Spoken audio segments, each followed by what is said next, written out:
to all. Thank you for taking your time and joining today's panel discussion, addressing the critical and timely topic on water resources management through river interlinking opportunities and challenges. We'll briefly begin with why GROWN and the notion behind it. GROWN is founded with the vision of creating a space where innovators from interdisciplinary domains can come together who often work in silos. As we know, networking is the cornerstone for GROW. GROWN was begin to foster collaboration, facilitating knowledge exchange, and for an inclusive platform that connect researchers across the country. GROWN is thus not limited to any one organization and is open to anyone who is willing to contribute. Along with many such activities with the monthly talk series, today would feature panel discussion on this critical topic. We are honored to welcome our esteemed panelists today, Professor Shubhashita Datta, Professor Sharad Jain, Dr. R.N. Shankua, and Professor Riddhi, who bring invaluable science on the vital issue. Thank you all for joining us. I now invite Professor Vasudev and Professor Vinay from IIT Jammu to formally commence the session and introduce our delegate. Basudev, you are muted. Oh, okay. Yeah, a very good afternoon to all, and thank you very much, Dharanya, for the very brief and nice introduction. So this panel discussion will focus on an important, very important topic. In fact, the Indian River Interlinking Project. A discussion started few days back, by Professor Sharad Jain in our WhatsApp group with his. He shared an 2021 opinion article titled "Providing Water Security in India by Conserving and Utilizing Flood Flows." So many people commented, and there was a variety of opinions. So if you might have noticed, there was like conflicting opinion. So, and this is basically summarizes what is also happening with respect to the interlinking river project overall. So and maybe that is the reason why the project has not really taken off so far, and it's going quite slowly in terms of implementation. So the purpose of this panel discussion is to shed some light on the opportunities and also the challenges, and more importantly provide some key information, data basically, and hopefully that will help that will help us to build a consensus, or maybe move more towards more closer towards a consensus. So with this, I hand over to Binay. He will introduce to the members. Yeah, thank you, Professor Basudev, for introduction to the panel discussion. Yes, interlinking of the river is one of the most widely discussed topics in water resources management for addressing the water scarcity. But however, it raises some of the concerns that are related to ecology, environment impact, and management policies. Through this panel discussion, we would like to explore various dimensions of interlinking of the rivers, touching upon history of interlinking of the rivers, socio-economical issues, socio-ecological issues, government perspectives, and state-of-the-art methods for benefits and losses of interlinking. I would now like to warmly welcome our panel members, Professor Sharad Jain, former director, National Institute of Hydrology, Roorkee, and currently visiting professor at IIT Gandhinagar. Professor Subhashish Datta, Professor of Hydraulics and Water Resources Engineering, and Professor in charge Space Technology Cell, IIT Guwahati. Dr. R.N. Sankwa, former Chief Engineer and Distinguished Field Expert, Central Water Commission. Professor Riddhi Singh, Professor of Water Resources Engineering from IIT Bombay. And I'm thankful to all the panel members for kindly agreeing to be part of this panel discussion. The order of sequence will be in this fashion. Professor Sharad Jain will speak on history of interlinking of river and 20 years of the dialogues that have transpired about this particular problem. Professor Dr. R.M. Sankwa will be speaking on perspective of the government, followed by Professor Riddhi. She will be speaking on state-of-the-art analytical methods for quantifying the benefits and losses of river interlinking. And finally, Professor Subhashish Datta on ecological and social dimensions of river interlinking projects. I now invite Professor Jain to speak on history of river interlinking and 2 decades of dialogues on interlinking of rivers. Sir, I hand over it to you. You may take 10 to 15 minutes of time for discussion on this topic. Yeah. Okay, thank you. So first of all, let me thank Basudev and all the other people who are associated with this network for creating a very beautiful platform for discussion on topics of common interest. I will give a brief history of interlinking, how the ideas emerged and progressed. And in addition to that 20 years thing that you are mentioning, some concerns and some possible way outs I'll also cover. So please let me share my screen and then we will move.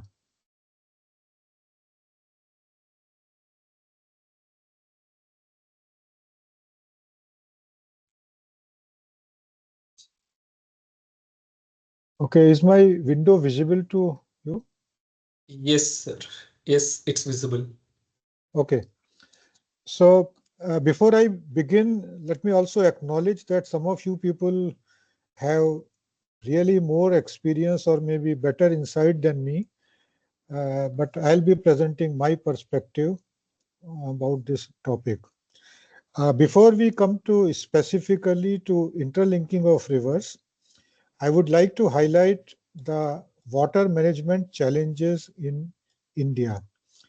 Uh, so these challenges arise because in India we have large scale mismatch between the availability of water and its demands, both in spatial terms as well as in temporal terms.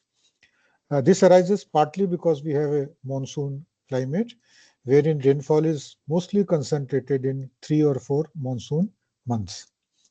Then growing population of India means water demands are rising across all the sectors, across irrigation or agriculture sector, industrial sector, domestic sectors, and environmental sector. In addition to rise in water demands, there is increasing variability in rainfall that arises because of climate change, because of land use, land cover changes, and because of maybe changes in irrigation practices. Some time ago, there was a discussion in our WhatsApp group also, wherein a paper was mentioned, which points that as the irrigated area is increasing, the rainfall variability is increasing, and interlinking will contribute to that. Let me also add here that in India, we have very long history of irrigation. The Upper Ganga Canal, which irrigates vast swaths of land in western UP and central UP, that is now more than 175 years old. In addition, we have history of irrigation in Satluj or in Indus Basin. We have now a very large area irrigated in Madhya Pradesh, in Rajasthan, in peninsular parts of the country, all over the places. So interlinking, particularly the Ken-Betwa link, will add very small to the existing irrigation area coverage. Then we also need to tackle water-related disasters, both excess of water as well as deficit of water, and our ecosystems are degrading. So by and large, these are the management challenges which we have to deal in the country. Now, what are the possible ways out? So one way out is, of course, conserve more water so that the variabilities can be addressed. Maybe we can make use of water more efficiently, particularly by large consumers, which means in agriculture sector.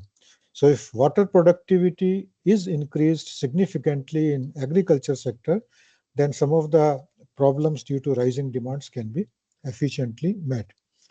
We need to recycle and reuse larger quantities of water. In addition, there are two options to meet spatial mismatch in particular. One is that if there is a mismatch between water availability and water demand, we move people from the places where less water is available to the places where water is available in abundance. Now, this obviously is not possible. Now, you can't move people of Mumbai to northeast of India to overcome water shortages.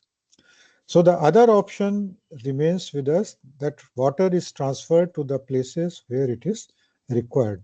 And this is what interlinking of river tries to do. Before proceeding again, let me also mention that it is not a panacea. ILR is not a magic bullet which will solve all the problems of water management in the country. There are other tools and other techniques which will remain relevant and important and should not be forgotten. Now, coming to history of ILR, many of the people in the current generation may not be aware of the famines that India used to face in the 18th, 19th, and early 20th century.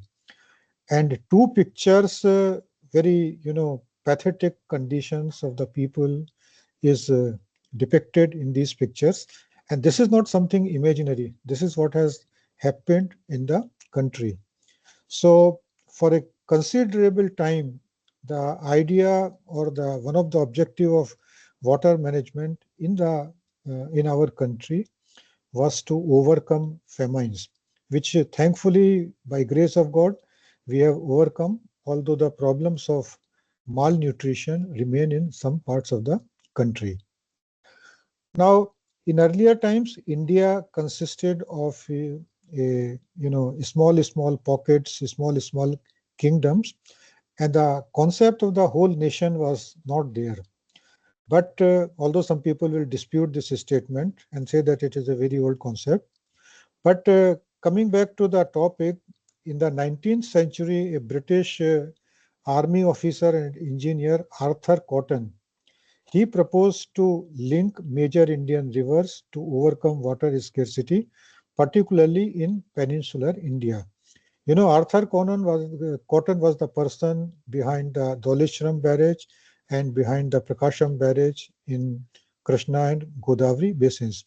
And his contributions to water sector in India are immense. Moving forward, in 1960s, we had a person by the name of Dr. K.L. Rao, who was a hydraulic engineer. He did his PhD in hydraulics. He was responsible for construction of many major dams in South India, but more notably, he was irrigation minister in three cabinets, Jawaharlal Nehru, Lal Bahadur Shastri, and Indira Gandhi. Dr. Rao was very much enthusiastic about meeting water demands in southern India, and he dreamt of a project called Ganga Kaveri Canal.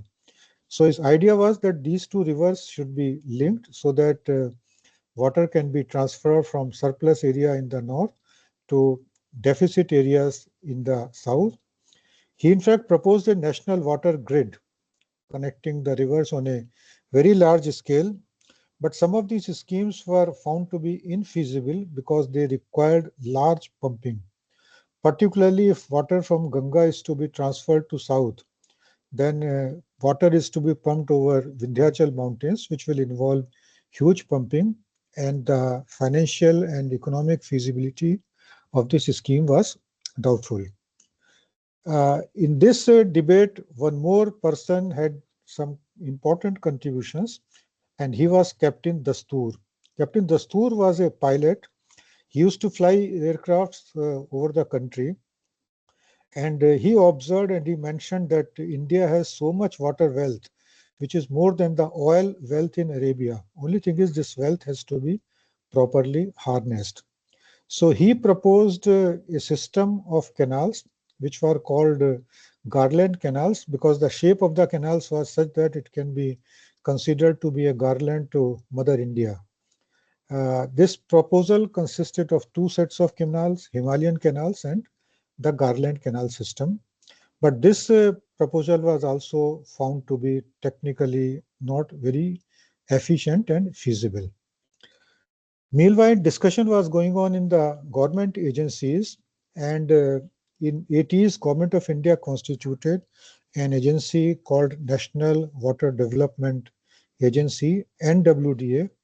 I was fortunate to work for this agency for some time, and of course, Dr. Sankhwa has worked in NWDA for very long time, so I'm sure we will be benefited by his experience. Now, NWDA conducted field studies, field surveys, topographic surveys, desktop studies using hydrological data, and they came out with a plan called National Perspective Plan for Water Resources, development. And this plan basically tried to establish the feasibility of interlinking of rivers.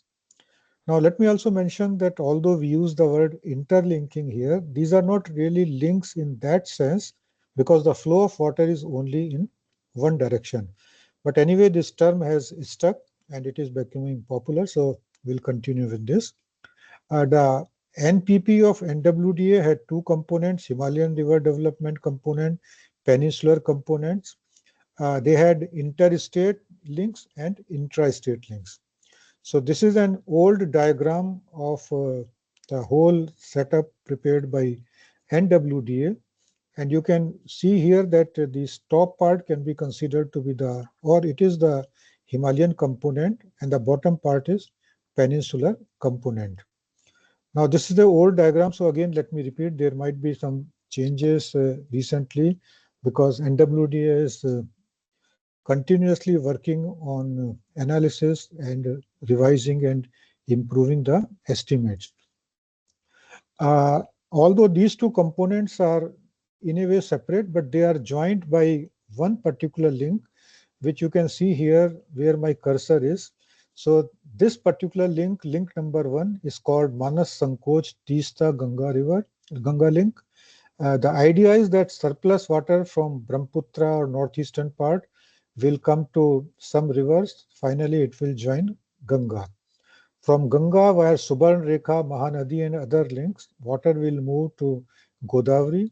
Then from Godavari, it will move to Krishna, from Krishna to Pennar, Kaveri, and all the way downwards.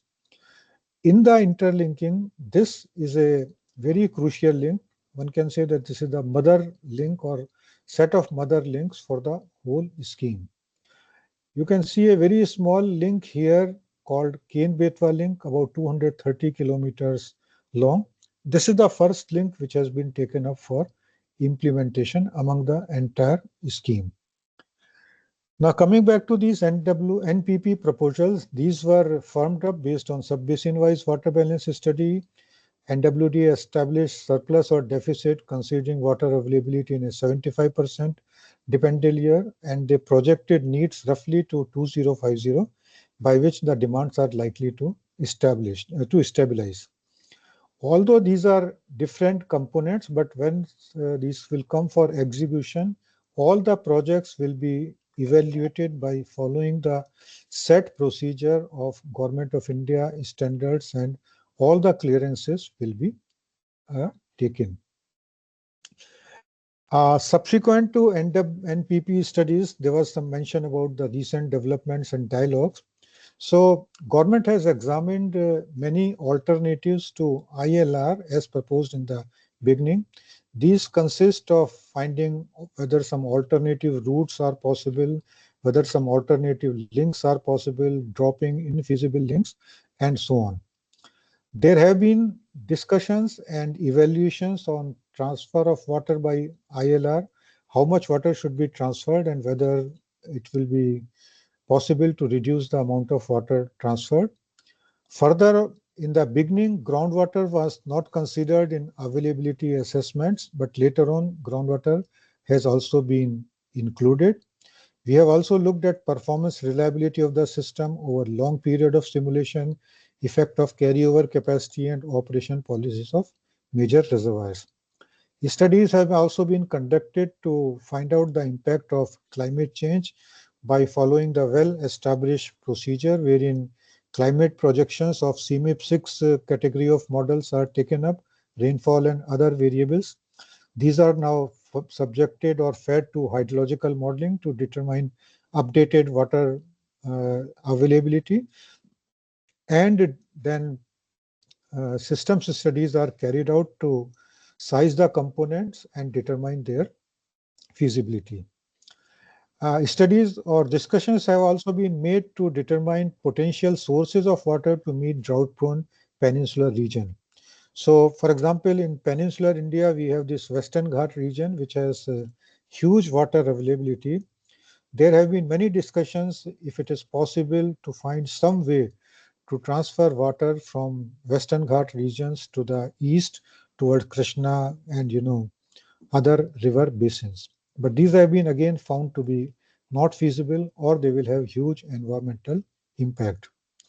ILR or interlinking is not something recent in India. We have Upper Ganga Canal running for more than 175 years. We have Kurnool Kadapa Canal, again constructed in 1870. We have Indira Gandhi or Rajasthan Canal, which transfers huge amount of water of Indus Basin to western Rajasthan. We have Telugu Ganga project, which transfers water from Srisailam to Pundi Reservoir.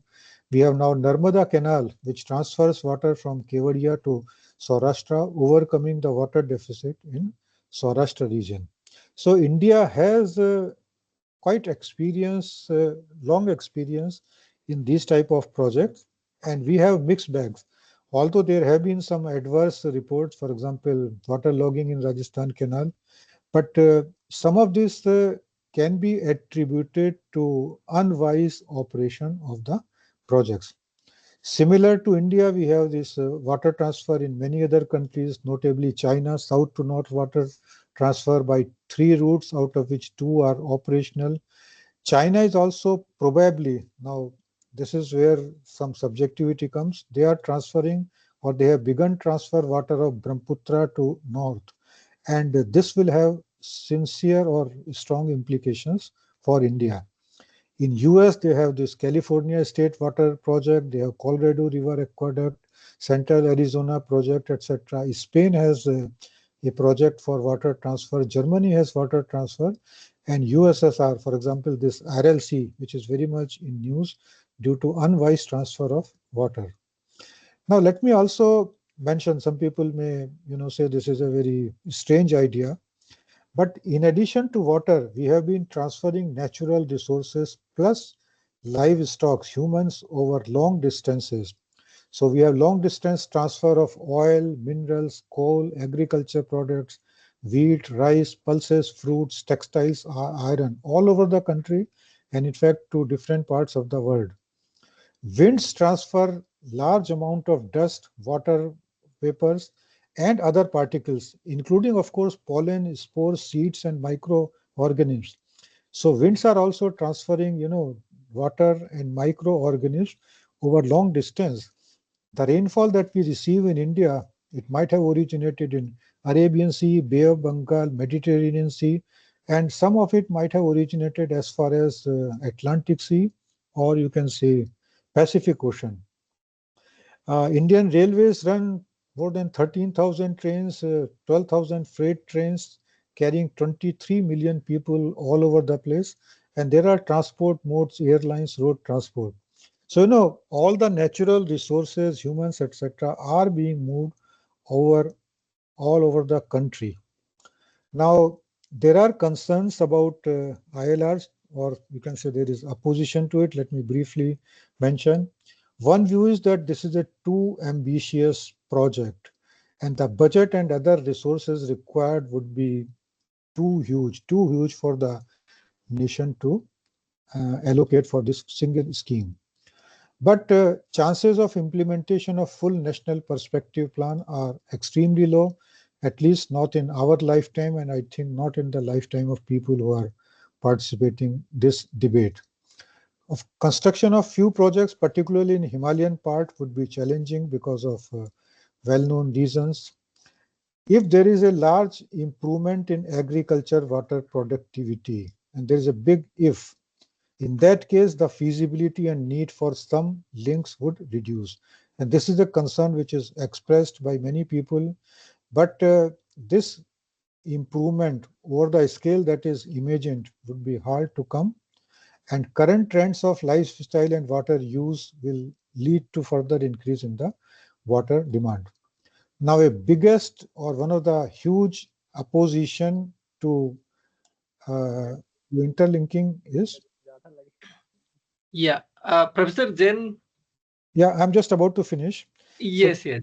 Because two, there are some questions already, about these some of the things. So yeah. I have not seen the chat box. So We have many questions. No, it's not in chat box. We have okay. prepared questions to ask after a brief round of Okay, talk. just give Okay. me 1 more minute. Please, So please. environment is one major reason why people are opposing, And of course, there will be impacts on environment, no doubt about this. In addition, displacement of population, submergence of land, submergence of forests, and impacts on river morphology. So these are some of the concerns and some of the opposition against the interlinking. Now, if ILR is to move, then what we need to do? Of course, all these concerns should be addressed to the extent possible, because these are coming from professionals and experts. We can't sweep the things under the carpets. But we need to find out, if not ILR, then what are the alternatives to meet water demand in the scenario that I mentioned in the beginning. So we need broad professional consensus. And in addition, interlinking would require political consensus. This kind of project cannot proceed without political consensus, political willingness, political support. One difficulty which I have seen in my work is that political parties may have different views at the state level and completely different views at the center level, and these views may also keep on changing. But all these need to be satisfactorily addressed if we have to move forward on interlinking. So this is all from my side at this moment. Yeah. I'll stop sharing. Yeah, thank you very much. A lot of interesting information. So I would like to now invite Dr. Sankhwar to give very briefly, like 5 to 10 minutes, basically government's perspective. In addition to what already Professor Jain already said. Okay, thank you, Professor Biswal. So I'm audible probably? Yes, audible, but your video is not visible. Video is on, but it's not showing because of net problems maybe. So I'm making it on, but it's not showing. Anyway, so far as this government of India's prosperity is concerned, so I'll be citing a few examples of that. So firstly, this IBDT, intervention of water transfer, is seen as a rapidly deployable technical solution to address large-scale challenges in water scarcity, as Professor John was mentioning, rather than trying to change the socio-cultural behaviors that determine the patterns of water use. Secondly, there is increasing recognition that the impacts of this anthropogenic climate change on the availability of fresh water are subject to high level of uncertainty, making the long-term planning and impact assessment challenging. And lastly, I would say that there has been a major change in the economics and technology of water conservation and management, which may greatly influence the diversion and evolution of the IBDT. But by linking the rivers, irrigation could be provided to at least 160 million hectares compared to 140 million hectares through the conventional sources. And we can generate at least 34 gigawatt of hydroelectricity extra. So this is a positive benefit of this interlinking rivers. But what Government of India thinking in its perspective that ILR, first thing that water resource optimization, we can have one great optimization of water resources in the surplus and deficit regions. So we'll define that surplus deficit regions because there is a lot of conflict between this definition of the surplus and deficit regions. While working in the southern region and the western regions of this ILR, so I was thinking that how to solve these things. So like this Godavari, Krishna, Kaveri link, we have completed 16 DPRs over here in Peninsula Basin component, and the Himalayan river, there is still something missing. They are doing it now. By the next 2 years, they'll be completing all the DPRs. So there are at least 29 DPRs altogether, though 30 links are there. One is one duplication, so 29 links are there. So almost all are completed, except few are not feasible. So now the second part is flood and drought mitigation. We are thinking that we can reduce flood and drought mitigation to large extent. And we can enhance irrigation potential, as I said, to 160 million hectares. And we can have drinking water supply, particularly to Karnataka region, to Vidarbha area, to the Telangana, some parts of Telangana area. And navigation inland transport also can be like 102 links are there in this navigation link. So we can enhance that also. And we can have one national integration and development sort of thing as a long-term irrigation or hydroelectric infrastructure initiative to support this equitable development of across regions. That is this Government of India concern. Perspective. Furthermore, these environmental and social safeguards also can be protected.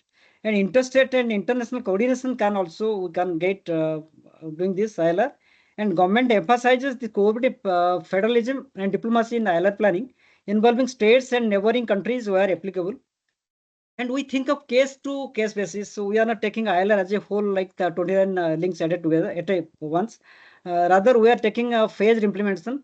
Like Professor Jain was mentioning that Ken-Betwa link already started. They have started construction of the dam, the Dudhan dam, and also this DVG DG link, which you have considered in Maharashtra, that interested link. They have already taken up the tendering process since last 6 months back, and they are taking it up for execution also.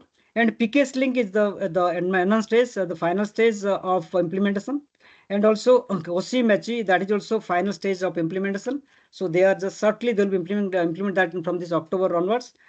So likewise, we have this perspective. But the same thing, as you are telling that the concept of the surplus basin in ILR. So this is very confusing to many. Actually, the term surplus is based on the reductionist engineering logic. What it means that it views this unutilized water outflows like flood or seabound waters as wasteful and available for transfer.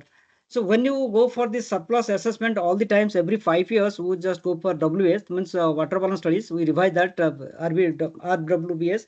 So after doing that, in southern basin, it's almost completed. 57 water studies.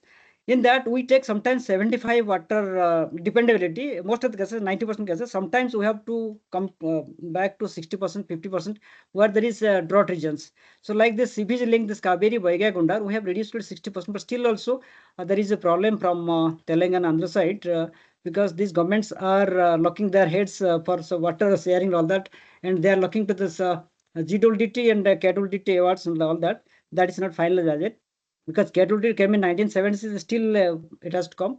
So till that date, they will be fighting for that because since last 6 years, I am here dealing with this man water sources, particularly this interlinking rivers, and this as member of this Krishna, but I am looking after this Telangana, Andhra Pradesh, Maharashtra, Karnataka, these disputes. So here we have lot of problems for surplus assessment, this confusion. So compared against this project water needs for irrigation, domestic use, and industry, hydropower, and silent control, by the target year, sometimes we are taking 2050, sometimes we are taking 2030 also, because Tamil Nadu is pressing hard for that. A lack of clarity of these methods also that creates a problem for us. Second, we have this negligence of these ecosystem services. Sometimes we ignore these ecosystem services in some of the links because we have to do that because these benefits are much more than this ecosystem services. That's why we have to go for that. So then we have to think of that the conventional engineering perspective, that there is some limitation. So views of water only in terms of storage, transfer, or allocation. So this doesn't account for the ecological cost of removing water from a basin to another basin. Also, we miss the holistic eco-hydrology viewpoint. While interlinking rivers in particular peninsular basins, we consider all the water, including floods and sea outflows, as a part of the balanced ecosystem. But sometimes we have to forget some part of that, and the water transfers involves ecological trade-offs and hidden and perceived costs. So that sometimes you neglect, and for benefit of this link and all that.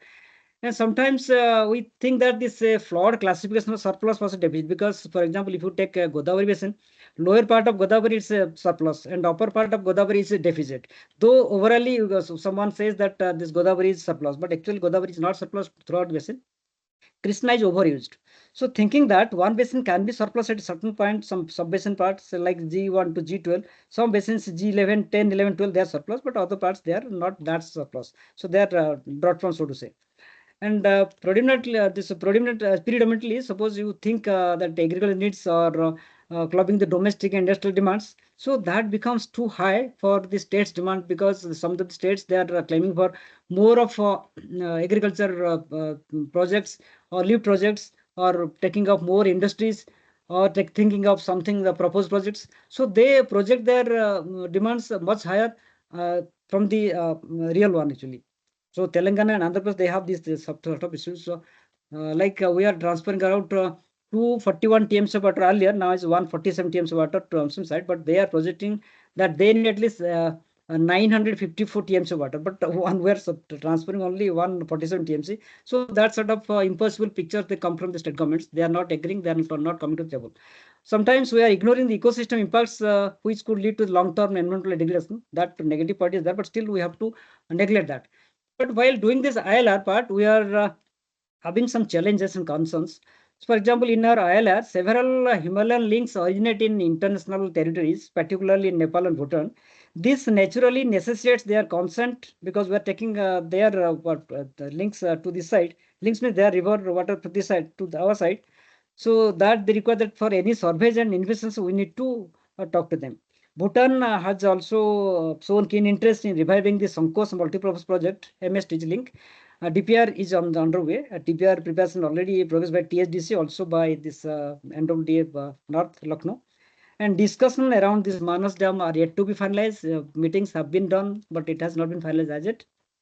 On the Nepal front, bilateral technical talks are ongoing and escalated to minister levels, but still it has not been finalized. As for Bangladesh, India has reassured that no unilateral steps will be taken regarding the Himalayan links that could impact them.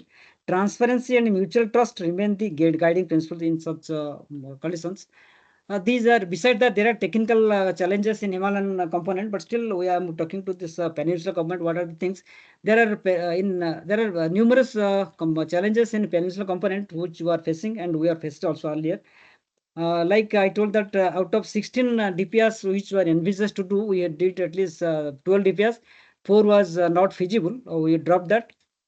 And here we are facing that the key technical and structural issues like sedimentation and seismic risks.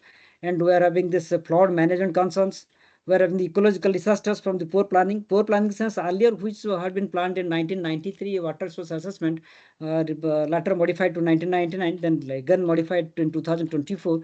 So these sort of things are not properly planned earlier. So we have to take this export and import components in practice. While taking the import and export components from the state to state or basin to basin or intra-basin, we face a lot of problems because the states hide the facts actually. They don't expose the real facts, they hide the facts. And sometimes we face the social and economic costs. And the displacements which we think that this will be, suppose for example, in Champali to that Godavari link I'm talking about, the GKS link. From Champali site, we are taking to that Nagarjuna Sagar. So there, this displacement is almost zero in our view, but the state government said that Chhattisgarh particular says, this Telangana said that they are having a lot of disruptions, there will be displacements because there is no submergence involved in that because we are taking that earlier the dam, now it has a barrage, but still that conflict also remains. And sometimes this compensation which they claim that is much more higher for the displaced persons. Sometimes the environmental degradation compensation they charge much more higher. And interstate cost benefit sharing that becomes a fighting because whenever we have meetings with these chief secretaries and the ministers of the states concerned, and we have this interstate cost benefit sharing, that's conflicts. That dispute goes on. And cross-border water management challenges are there because while doing this water management, suppose for Telangana, for example, I'm talking about, so there are a lot many issues that coming up while sharing this cross-border water management things, allocation part of thing. And this next thing is that referee and rights and federal conflicts. This ownership and access disputes are there also.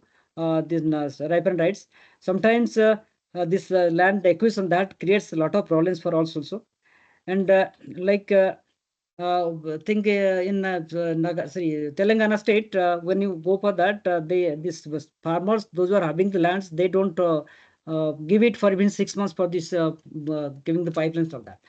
And besides that, we have the certain international issues in this north, this Himalayan basins.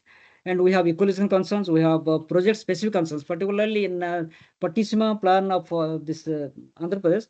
When we planned for this GKS link, they started saying that the fishermen, particularly they came on strike, lakhs of fishermen came on the roads. They said that our fish culture, the fish catching will be reduced by linking this Godavari, Krishna, Kaveri, because some fishes will be transferred, moving from Godavari to Krishna, and so that and Krishna to downstream side. This the people say that whenever transferring the water from this side to that side, definitely the species will be lost and we'll be losing our livelihood. So they came on strike and all that. Similarly, PT and DP link, when I heard DP link is around transfer of 895 MSM water to Bombay City for drinking water. So when you heard that, there's a problem from this Maharashtra, what that area I forgot actually, some tribal belt is there. So they started having this strikes and all that. Even also PTN link, what Gujarat wanted to take and what Maharashtra wanted to take, Gujarat never wanted to give some water from that uh, Ukai reservoir, and Maharashtra wanted to take it. So likewise, because PTN is basically for Maharashtra and DP is linked for Maharashtra is DP link and PTN is for Gujarat benefits, but they fought with each other. They could not do that, and finally these DPRs were dropped. Though DPRs are completed, that has to be dropped. We face with the state resistances. We face with lack of institutional framework because there is no mechanism to manage the intervention transfers. Though we have certain authorities, but still they are powerless, so to say, because there are only bodies, but they don't have a lot of powers to exercise. Then we have these constitutional constraints.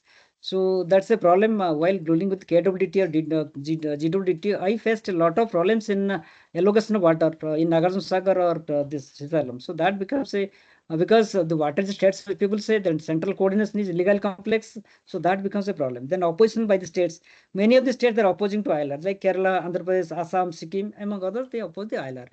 And international implications, I will say. Dr. Yeah. Sankwa, sorry Yeah. to interrupt.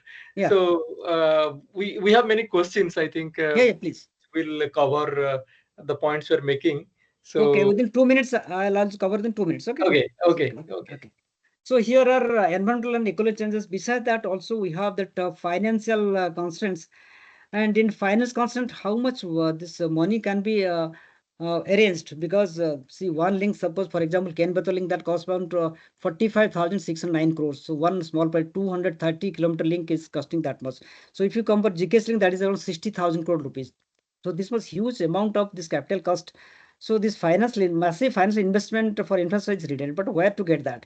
Then O&M burden is there also. Then fiscal risks are there. So dependence on private and global capital, that is also there. So there are many constraints on financial hurdles also. So because of that, that too, the state government's constraints are there. So because of that, these links are delayed. But still, we have the DVG link, DG link, which are to be implemented soon, interstate links, and PKS link also, interstate link that will be implemented soon, maybe within this year. And next is Kosimach link that will be also implemented from October itself. So their foundation has been laid already by honorable ministers, all that. So the things are on the way, as Professor Jain was telling that. So this Kenbata link took at least 40 years to be implemented. 1982 NW started, and it started last year only. So it takes a lot of time because DPRs are revised, post-revised, re-revised, and re-revised. So that takes a lot of time. Designs also revised, re-revised. A lot of things are added on later on. Some this changes, law and other things changes. This compensation packages changes. Because of that, we have to modify the DPRs. And taking consent from particulars from water clearance and MOF clearance, that has a lot of time. And secondly, also the state government's political consensus, it's very difficult to get. So because of this, we face a lot of difficulties in implementing the DPRs as ILR DPRs, and that becomes a problem for us. So this is what there are many things because I have dealt this subject since last 5 and 6 years. So I am doing this water management since last 1.5 years here in the 4 states. So I have a lot of things to say, but thing is that in this platform, if you ask me questions, then I'll answer those things to you. So these are the things constant, these are the challenges. There are many concerns of the states, regions, and links particularly. So we'll be, if I ask questions to me, then I'll clarify those things. Okay. So thank you. Thank you all. Thank you, Dr. Sankwa, for nicely summarizing up different layers of issues that are involved in interlinking of the rivers. I now request Professor Riddhi to share her views on state-of-the-art analytical methods for quantifying the benefits and losses of the river interlinking systems and considering the future aspects of demand as well as the water availability. Yeah, Riddhi. Hi, can you hear me? Yes, we can hear you. Okay, I want to share my screen. Yes, please. Let me know if you can see it. Yes, we can see it now. Yeah. Let me go to full screen mode. Is this visible? I mean, it's visible, but it's not on full screen. No, Right? it's not full screen. Okay, let me close all the windows and open only this window. No, Because please if you share the share, full. yeah, Please share the entire screen. yeah, always a problem. So where is entire screen? This? Yeah, now you choose and make it full screen. Yes. Yeah, you are on the You are all right. It's clear. Yeah. All right. Sorry for that. We've already had a very good background discussion on interlinking of rivers in India and what are the India specific challenges. I wanted to share some research we have been doing on one link only, as one of our speakers has already said that it is very likely that some of these links will be Excuse operational. me.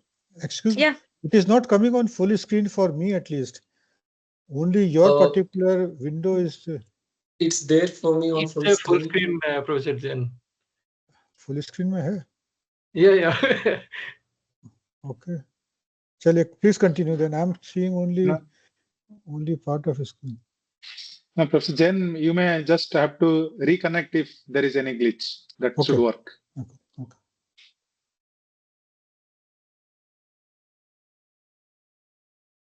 Okay. Shall I continue? Yes, please.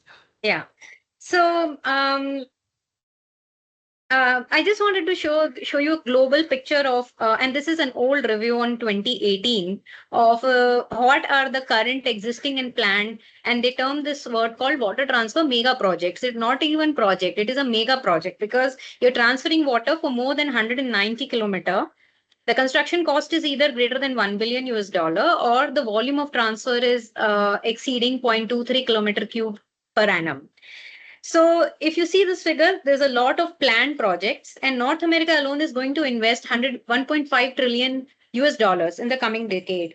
You may think why? The answer is agriculture, hydroelectricity, and other uses of water for which growing demand is unable to meet the regional using the regional resources. We are unable to meet the growing demand. So this is not a India specific phenomena. It's happening globally. And already by 2025, we are thinking that 25%, one fourth of our water withdrawal will come from water coming from outside a river basin in that way. So we in our research group, we think about what are the challenges when we plan for these mega projects. So I can summarize you in three major challenges that we see. One is conflicts. There are two river basins. Each river basin has multiple sectors that the project is going to serve: hydroelectricity, agriculture, and other sectors. And the other issue is that the projects are of very long lifetime. The lifetime of this project will be in decades. So the socioeconomic and climate conditions under which we have planned the project is not going to be the same 2 decades down the line, 3 decades down the line. So there are deep uncertainties. These are not regular uncertainties. We call them Knightian or deep uncertainties related to what will happen in the future in terms of its conditions around the project.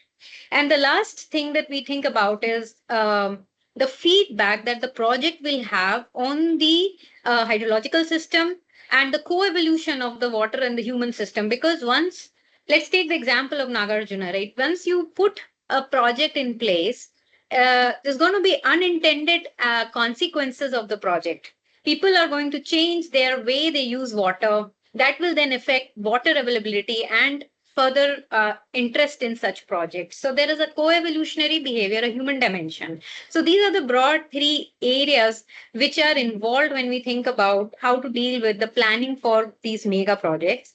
I'm not going to go into detail about what do you do when you have multiple stakeholders, when you've got many uncertainties.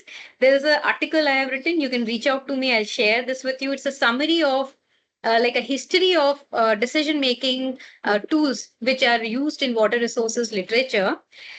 Here, when we think about mega projects, we want to be in this space of robust and adaptive frameworks which address deep uncertainty and also multiple conflicting stakeholders. However, very little has been done in terms of understanding and using them because of the relative complexity of the decision tools that water resources engineers tend to apply in research and what's happening on the ground. Just to give you a overview of what is the difference between, let's say, robust framework or typical traditional optimization. What we do in a traditional optimization analysis is we identify a decision context, we formulate our problem, our objectives, decisions, and uncertainties in the form of PDFs or fuzzy uncertainty, and then we optimize it using a range of optimization algorithms which are available for us, and we find that optimal transfer decision and we use that. But when we think about deep uncertainty of future climate and future demand, we have to shift our thinking from optimality to what we say robustness. We don't want an alternative which is very optimal for a particular future and then fails terribly if we deviate from that future, from that assumption a little bit. So, for each alternative that we are considering, we try to develop a range of possible future climate and demands and assess their performance and quantify what is called a robustness metric. Um, and a sister idea to this is the idea of adaptive policies, where you find the critical threshold beyond which your plan is not going to work, and then define a pathway or a roadmap or what you're going to do when that doesn't work. So it's a more stakeholder engaging exercise where you shift your idea from some best performing solution to a roadmap of if this happens, I will do this. If that happens, I'll do this. And these are the chances that I'll be okay across a range of different futures. So, most of our work has been focused on the Nagarjuna Sagar reservoir on the Krishna River, which our previous speaker just spoke about. This dam is decades old and a classic example of what happens when you're planning for the dam. You're looking back in time with the inflow data and the demand data you have, and you project a demand. But as you go in the future, the requirements of the project changed. In the dam was primarily for agricultural purposes, and it generated hydroelectricity as a secondary goal. But now, if since early 2000s, it's supplying water to Hyderabad, and it has become one of the critical supplier to Hyderabad city, and that has created a lot of stress on this dam. And because of that, there's a one of the interlinking portion is between the Krishna and the Godavari rivers to transfer water from the so-called donor Godavari basin to Krishna. Because if you see in terms of flows, the Godavari has much more quantity of flow available on the donor side. Here we are looking the three possible transfers. We looked at one, the Godavari to Krishna Inchampalli Nagarjuna Sagar transfer. So the project is going to affect multiple actors and sectors. In the donor basin on the Godavari side, we've got subsistence fishing, tribal populations, coconut trees. We have a necessity to maintain the flows from the ecological side. And in the recipient side, we have equally important considerations. We need water supply to our pharmaceutical hub of Hyderabad. We have a 9,000 square kilometer command area of the Nagarjuna, which has many farmers which rely on that dam.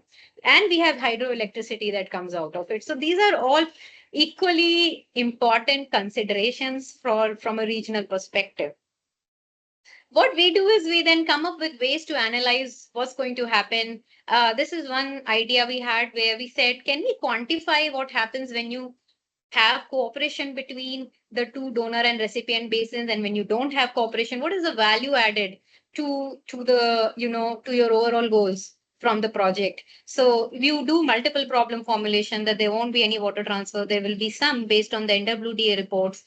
No non-cooperative dynamic policies and cooperative dynamic policies. Now I don't have time to go deep into it, but this is I'm just showing you the gist of things we are doing. And then we do multi-objective optimization and look at the trade-offs. And from this exercise, we found that just considering historical data and historical uncertainties, cooperative policies outperform the no transfer, the proposed single operation by NWDA. They have a transfer in place, and the non-cooperative policies. And the other thing we've been looking at is what do you do? What happens under deep uncertainty? So we stress tested this particular this particular link under different future climates, different possible monsoon outcomes, and increasing demands in the donor and the recipient basin. But we ran into a problem because when you do the stress testing, you have to define a metric of performance. And this particular exercise was about how do you define it? Are you focusing on water supply, on environmental flows? Are you focusing on the donor, the recipient, or an average system level performance? And what is the risk tolerance of your decision maker? Is he a very risk averse decision maker who cannot take any risk, any chances of failing, or okay with average performance, right? So these are the different considerations. And what we found is that the way we interpret success depends a lot on who we are thinking about. And this is an exercise that should be done with a lot of decision makers in one place, continuously showing them this information that when I focus on, let's say, water supply of the donor basin, I have maximum robustness if I don't transfer water, which is very intuitive. And that falls down to 25% only if I start transferring water. And when I focus only on the recipient basin and I don't transfer the water, then my robustness is close to zero. So the recipient basin in the future, considering these deep uncertainties, will suffer a lot.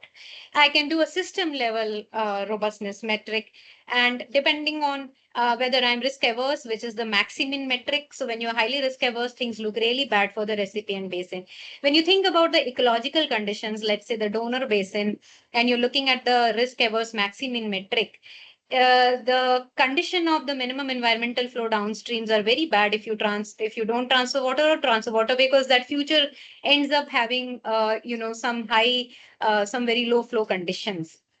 So the idea is not to say whether the transfer is good and bad, but to say that it is a very complicated exercise. We should think about all the actors involved, generate information as engineers, and take it to the involved stakeholders and iterate with them on this process and see what they want to do.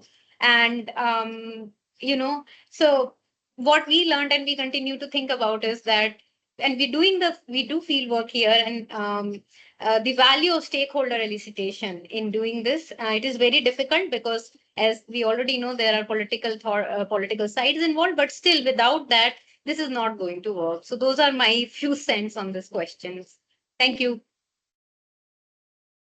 Okay, so thank you. So now I would like to invite Professor Datta, and I would like to also ask him particularly the socio ecological dimensions. He has been working on some link in the Northeast. So share his experience.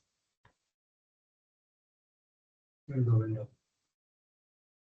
Good. Trying to share some file. Just say. Okay. We'll do the window sharing. No? Yes. Yeah, Okay. you can do the full window sharing. That is generally better.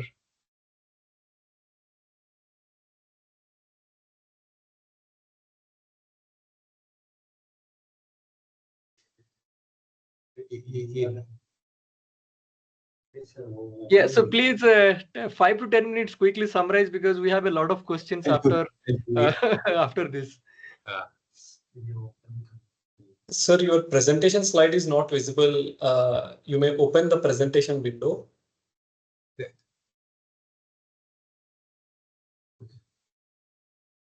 Put it full view. Can you see my screen? No, we can see your screen, but your presentation window is not opened.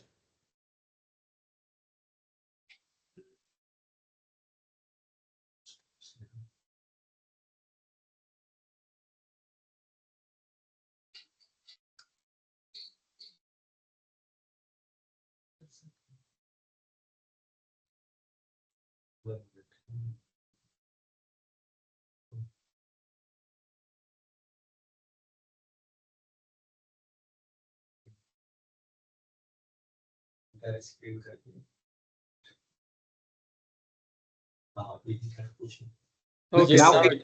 yeah. It's visible now. Yes, sir. Okay. So good afternoon to all. So it's a quite good in the discussions already done by 3 speakers. So I'll be not talking much, but whatever my experience with 2 projects. One of the project is cumulative impact assessment of multiple hydropower project in Taiwan. So if you look at basically that project, what we did it almost 12 years back. That project, what come is about a from Ministry of Jal Shakti as a press release, it has come it, which is a mandatory for all whoever going to do it. This is what the e-flow components. So if you look at that, to consist to build up to make a e-flow at the national levels, it took it a longer times to have all these studies from Diwang, Tista, Lohit, and Tawang project, where the IIT Guwahati and Nehu did it that way, and the Kameng and Baichuns and Bias and Satluj.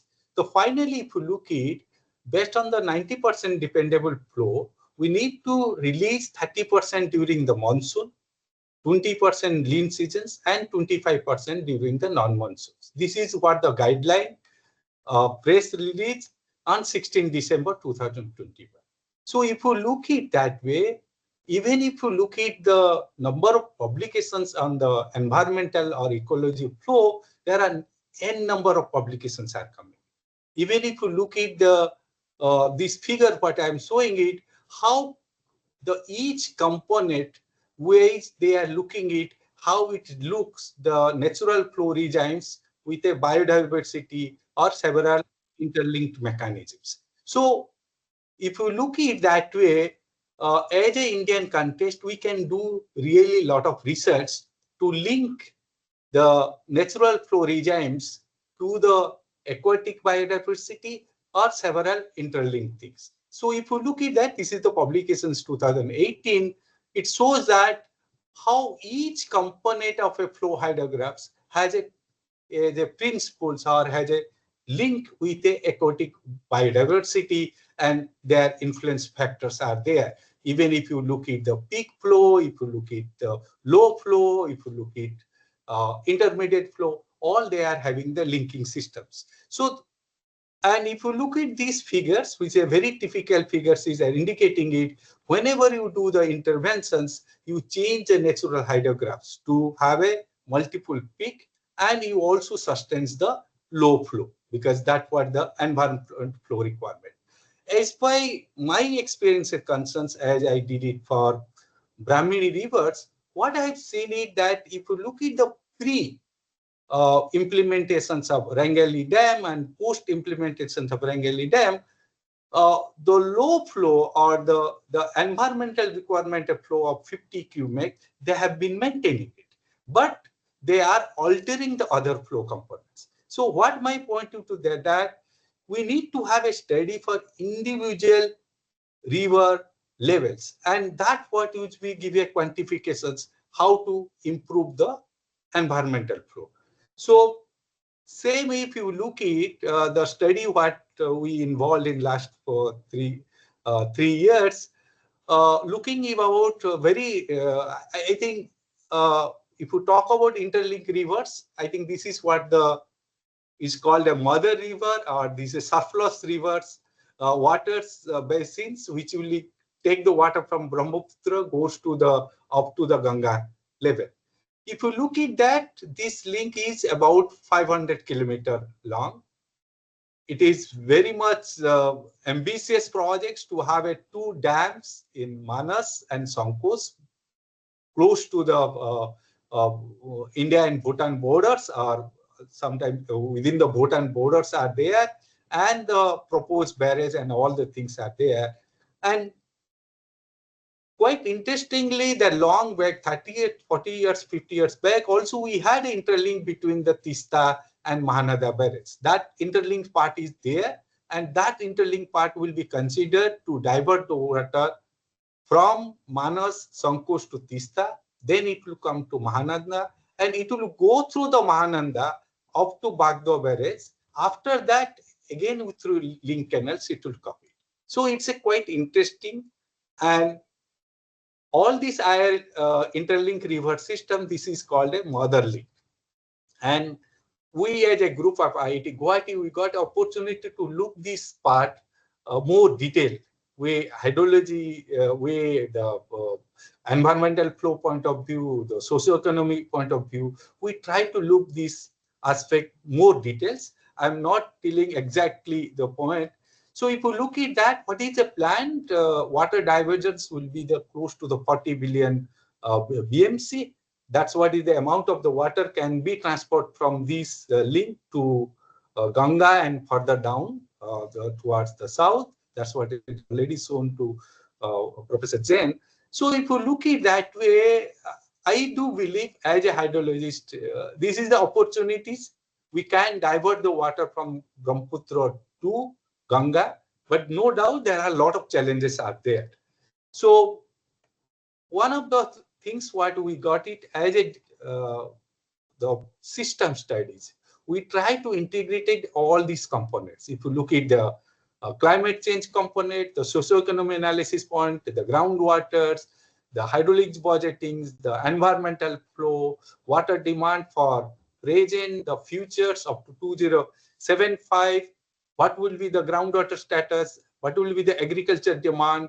All the things are combined in this framework to look it as a system, what would be the performance at the different level.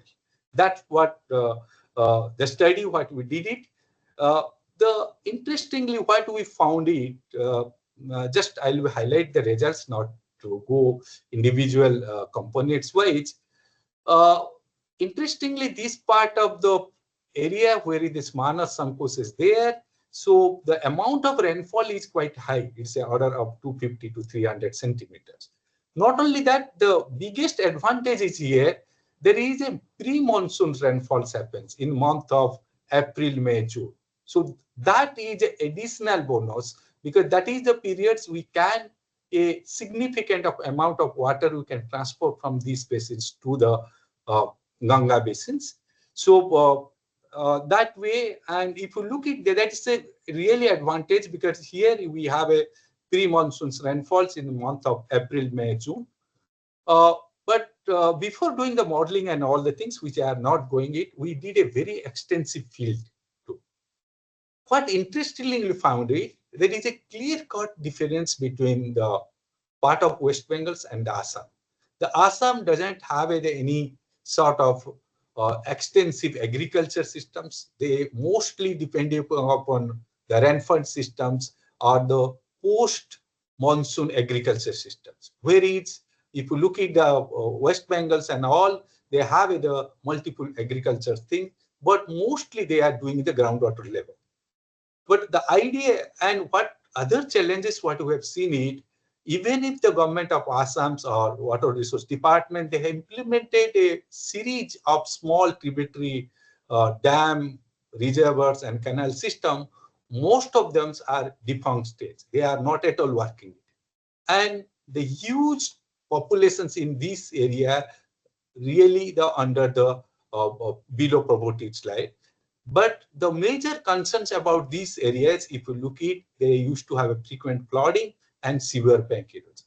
So these study help us to look at actually what the real conditions. If you don't do anything, remain as a business as usual policy, I think we cannot do justice to the districts which belongs to the Assam, because they have been facing the flooding, they have been facing the bank erosions. They are the huge quantity of the peoples, the large proportion of peoples under the BPL. But the problems comes here that whatever the small or low budget implementations of the water resource projects, they are not enough to really underperforming, because there are a lot of financial constraints, the technical knowledge or these things are not at that level. So they are not able to implement that. So what my point is that maybe the river interlink projects will be a opportunity for these regions to improve their economic conditions, because that what will give it reduce the water related disasters like the flood and the bank erosions, and that what will be give a economic strength to these regions. That the points what highlighting it. And in these studies, no doubt we have done water budgetings for future scenarios starting from 2011 to 22 is a best periods, then the future scenario and all. I don't want to put that part, but what we are just did it calculations on that. Even if you are giving a 30% release of the e-flow of 75% dependable flow, still because of the water availabilities are there, so we can, with having the dam projects in the, which is alternative one, which are really a tough tax in terms of having the 2 dam projects, as well as having the river linking projects. But the alternative 2 has the barrage in the Manas and this. What we have seen shown to you here, alternative 3 is starting from the Sankos. So it clear-cut indicates that even if the alternative 3, which is starting from Sankos to Ganga, it can have the water availability variability, the ranges at the annual levels can come from 18 BCMs to 13 BCM. And for example, for others, that the gross water storage capacity of Hirakudu Reservoir is 5.8 BCM. So that means as equivalent 2 to 3 times of the Hirakudu Reservoir for waters can go through these leaks. That's the quite huge surplus of water. No doubt there are a lot of socioeconomic studies can be done it, and here also one of the professors who looking up at socio-economy part, he has look of the fuzzy logic conjugated mapping part. Here it's a quite senior based wattage conditions one. It clearly indicates is that if there is a river links, there is, even if the climate change, the negative feedback can be make it a positive feedback. That's what for all the sectors it has done it. The similar way we just look at that how these Godavari Krishna Patisima river link projects, which is recent projects with data with control data and treatment group data, considers all these data, for economy data and all, it clearly indicates is that even a very preliminary level of studies, it clearly indicates that really this agriculture, value-added agricultures can help reduce the poverty head count ratio. That's what is with certain years of the data also it's quite indicated. So what my point to think that is key finding from the system study and all, as I follow this second law of geography says that the heterogeneity exists, spatial heterogeneity exists. So we should look at all these river link projects in a more detailed way to look at all these component hydrologies, ecologies, climate change impact and all. And the regions where there is a not like when talking about these Assam and West Bengal regions where there is not major water resource projects are there, the MSTG can be really a successful storage to improve this agriculture productivity and social development. Not only that, safe, really the safe drinking water for the small township, what is developing it, they can get it. No doubt there are the issues are there in terms of the people's displacement, high sediment load in the monsoons, frequent debris flow from flash floods. I do believe these things, if we properly design and all, definitely we can take care of this issue because we have, as I look at in terms of hydrologists, number of hydrology and number of publications what is coming from our country, the young hydrologists are very much aggressive to take the challenging tasks. So with this, let me I present my point. Thank you. Yeah, thank you, Professor Datta, for highlighting the socio-economic dimensions of this interlinking of the rivers from the perspective of MSTG link. And thanks to other panel members as well. We have some questions to the panel members upon which the panel is open for discussion with the participants. And my first question is to Professor Jain. Sir, is there any report with all the numbers like water availability and demand in each of the river basin, and what is the future demand that one can access for, and how reliable are the rainfall and the water availability projections used to justify the river interlinking? So there are reports for each individual link, as Dr. Sankhwa mentioned, called feasibility reports. And these reports contain all the details. Some feasibility reports have been put on the website of NWDA, but probably not all. I think Dr. Sankhwa may add to this. Yes, actually, this availability water sources this is purely available from CEDUL's website. In 2024, the latest one is available. Also, I do have the copy with me. I can share the link. The full report is around 274 pages. Earlier in 1999, we have a big report around 1,000 pages, 3 volumes, volume 1, volume 2, and main volume. That has been superseded by the latest on 2024. Besides that, this is by Central Commission. Besides that, in National Water Development Agency has this revised water studies for each sub-basin and each basin. That is also available, at least 90% of them are available on net, and on request also they can send it to you. All are finished almost. So that can be got. Okay. Thank you, Professor Jain and Professor Sankwa. My next question to Professor Jain is, what are the estimated long-term costs and economic benefits of river interlinking project, and how reliable are those estimates? Again, I know the numbers about Ken-Betwa link.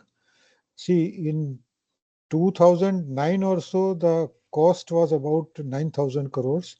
Now it has crossed 40,000 crores. That is the present estimate of cost. Again, benefits, I'll not be knowing the latest numbers. Again, Dr. Sankhwa, if you know the latest numbers pertaining to benefits of Ken-Betwa link. You are muted. Sankhwa Dr. sahab, Sankwa, you are muted.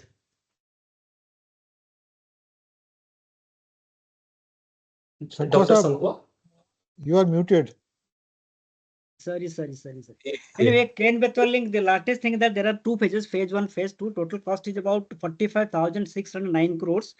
In this phase 1, clearance has been obtained, and we are proceeding with the execution part. They have already started the dam base and all that. Construction is underway. They are constructing that. And we have MP and UP as the beneficiary states. It actually exact length is around 218.69 kilometers. Out of that, UP will be now entitled for enhanced allocation of 1700 MCM, that is 60 TMC, and based on 75% dependable yield. And that particularly remaining is MP, and 6188 MCM at Dudhandam particularly. These are the small benefits. And besides that, the major benefits, including this thing that is under revision, I don't have data with me now. I do have data, but at present I don't have data with me. So I can share the data to it, complete report of this Ken-Betwa link, so that at least in the link you can see details of that. Okay. Thank you, Professor Jain and Dr. Sankwa. Yeah, over to Basudev. You are muted, Professor Basudev. Okay, so yeah, Dr. Sankwa, you have already covered some part of the question, but I would like to maybe ask again so that you can clarify maybe in a better way. So you talked about alternatives. I'll just give an example. I don't know how the demands and the surplus, all these terms were quantified, because when I was in Hyderabad, I have seen near IIT Hyderabad, there were places where people were, doing sugarcane farming, and Hyderabad is an area with, less than 800 millimeter of annual rainfall, and it's completely unsuitable for sugarcane farming. So my point is how the demand is estimated, and if we can, adopt farming practices according to the environmental and climatological ecological conditions, maybe we have to revisit the terms, surplus or deficit again. And if within the framework, within the available water, if we can manage, do we really need to have interlinking projects? Yes, as you said that how this is arrived at, actually this is a very tedious process, very long process, and it takes a lot of time. First thing that what we do, initially we do this desktop studies, that is Recce studies. Recce study in that we don't go to site, just taking the internet, this satellite images, DMs and all those things we studied. This is just, this is not visual report. I am talking about the Recce study. Initially when one DPR is made, we do that and send to the states for cooperation. If they agree, then next we go for PFR, pre-feasibility studies. So in that, a report is made, basically going to the site, but preliminary, again preliminary. So if the states again agree, then you go for FR, that is feasible report. That's a big report. We go to surveys, but not detailed surveys. There we see that if the states are agreeing to that, we take signature from both the principal secretaries. After that, we go for DPR preparation with the consent from Minister of Jal Shakti. So now this is circulated to the states. Once DPR is made, in between also we have hundreds of communication to each states. Each means ripened states, co-basin states. Once they agree to that, then you go for further detailed survey by drone survey. Yeah. Sorry to interrupt. I was specifically asking if you can, shed some light on the quantification method. I'm coming to that. Yes. Why I'm telling this thing? Because while taking this agreement from both 3 or 2 or 4 states and all that, because they have to agree with this export, import, and water quantity available over there. And at what dependability? 70% dependability or 60% dependability or 50%? Generally, you go for 70% dependability. Now the problem comes while quantifying the water. How much water to go to which state? So that we have to see there are 3 formula. Formula since first we go for one meeting where we say that this catchment area proportion, number 1. Number 2, population sort of thing, what population. Number 3, development index and all that. Number 4 is mixing up all these things all together, and development index, how it is developing. So the states, particularly the principal secretaries or the chief secretaries or ACS, they have to agree to that. Unless they agree, we cannot go further. So once they agree to that, the quantification is fixed. Basing on that, we have to see that whether any dispute tribunal is there or not. Suppose KWT, GWT, Money Tribunal, any tribunal there. What tribunal says? So that tribunal awards we also include in this. So as per tribunal awards, as per the water availability, particularly the virgin yield and after utilization what is the yield, that we just make series of. After that, we send it to Central Commission Hydro Direct to put a stamp on that, whether they are agreeing to that or not. Once they agreed, again that is put to the meeting of this all the states involved in their chief engineers, inner chiefs, principal secretaries, etc., all the ministers. So once they agree to that, then you go for further finalization of the DPR. So there the quantity of water is finalized. Now, even after that also, what happens? Some of the states say that we have our proposed process which is coming up in 2040. Though they are not having. Suppose, for example, Chhattisgarh, Inchampalli, Godavari link, that GKS link went up starting from Inchampalli. Now Chhattisgarh doesn't have any water. They say that we don't need anything now, but we'll require after 25 years. We said that if you require after 25 years, why not to give it now? So that at least Telangana, Andhra Pradesh, Tamil Nadu will be benefited. After that, you can close it. But they are not in a position to implement that within 25 years of time because the process take 10 to 15 years time. So they are not in a position. But they say that our claim is we will be taking up the projects in this next 10, 15 years. Telangana similarly says that we will be taking up projects now, but still the last 10 years, they are not taking up any project. AP said the same thing, like any state will be projecting their futuristic demands, which are not realistic, but they will post that. But still we have to take a decision, either Central DA or Central Commission or Ministry has to take a call, and we have to fix up how much water can be proportionally and legally in real can be diverted. So from that, we quantify the amount of water. It's not that depending on CPS. Suppose one state says we need X amount of water, another says we want Y amount of water, and both and X, Y will be some 10 times more than that which we are diverting. So basing on that, we don't depend. We depend upon how much water is available, and out of that, how much we can divert. Out of that, realistic proportional sort of thing, we can conclude what is the amount of water. But still, I do not get if there is a very robust objective formula, or it's just based on surveys and the CWC engineers, whatever they their assessment or their subjective analysis. It is there. It is there. Complete robust formula is there. So whenever hydrological studies taken up by Central Commission, like Professor Datta was telling about, we have e-flow studies for almost all the rivers, major rivers in India, done by Hydrology South and Hydrology North in Central Commission. We have done it. And particularly, I have done for Ganga Basin, whole Ganga Basin at the cost of around 28 crores and all that. The Delta Race was doing for us, and I was a mentor for that study. We have done that. While doing that, the robust studies are there, very thorough analysis is there in hydrology. Once you get what is the water available at each of the sub-basins, then further we go for diversion of things. And there you take the meetings. Yes. So the related question, there is an estimated loss. I mean, this is the figure Solomon he gave me, that 700 cubic kilometer of water is wasted because of inefficiency in our irrigation practices. And if we can fix that, maybe at least maybe not doing interlinking, but maybe we'll reduce the dependency on interlinking projects. I can say that is a wrong statement of 700 TMC water. I think this is too high. No, not too high. I'm telling why loss. There is no loss, I can say. Why I'm telling there is no loss? Very, as Professor Jain said, there is very relative less loss. Why I'm telling? Whenever having the losses, suppose for example, we are having canals here, which is online and all that. The water goes to groundwater, that is recharged. And second thing, that what goes in evaporation, that comes back again. So next monsoon or after 2-3 monsoons, you can see that whatever water is lost by evaporation or evapotranspiration, that is got into. And water groundwater is almost increased. The groundwater table increase of. So 700 amount units of water, as you said, it is completely not one properly That's estimated one. interesting perspective. Yeah. That's very interesting perspective. But to Vasudev, put it. Yeah. Vasudev, Yes. one more thing is there is a view that rather than looking at the water use efficiency at farm level, we should look at the basin level.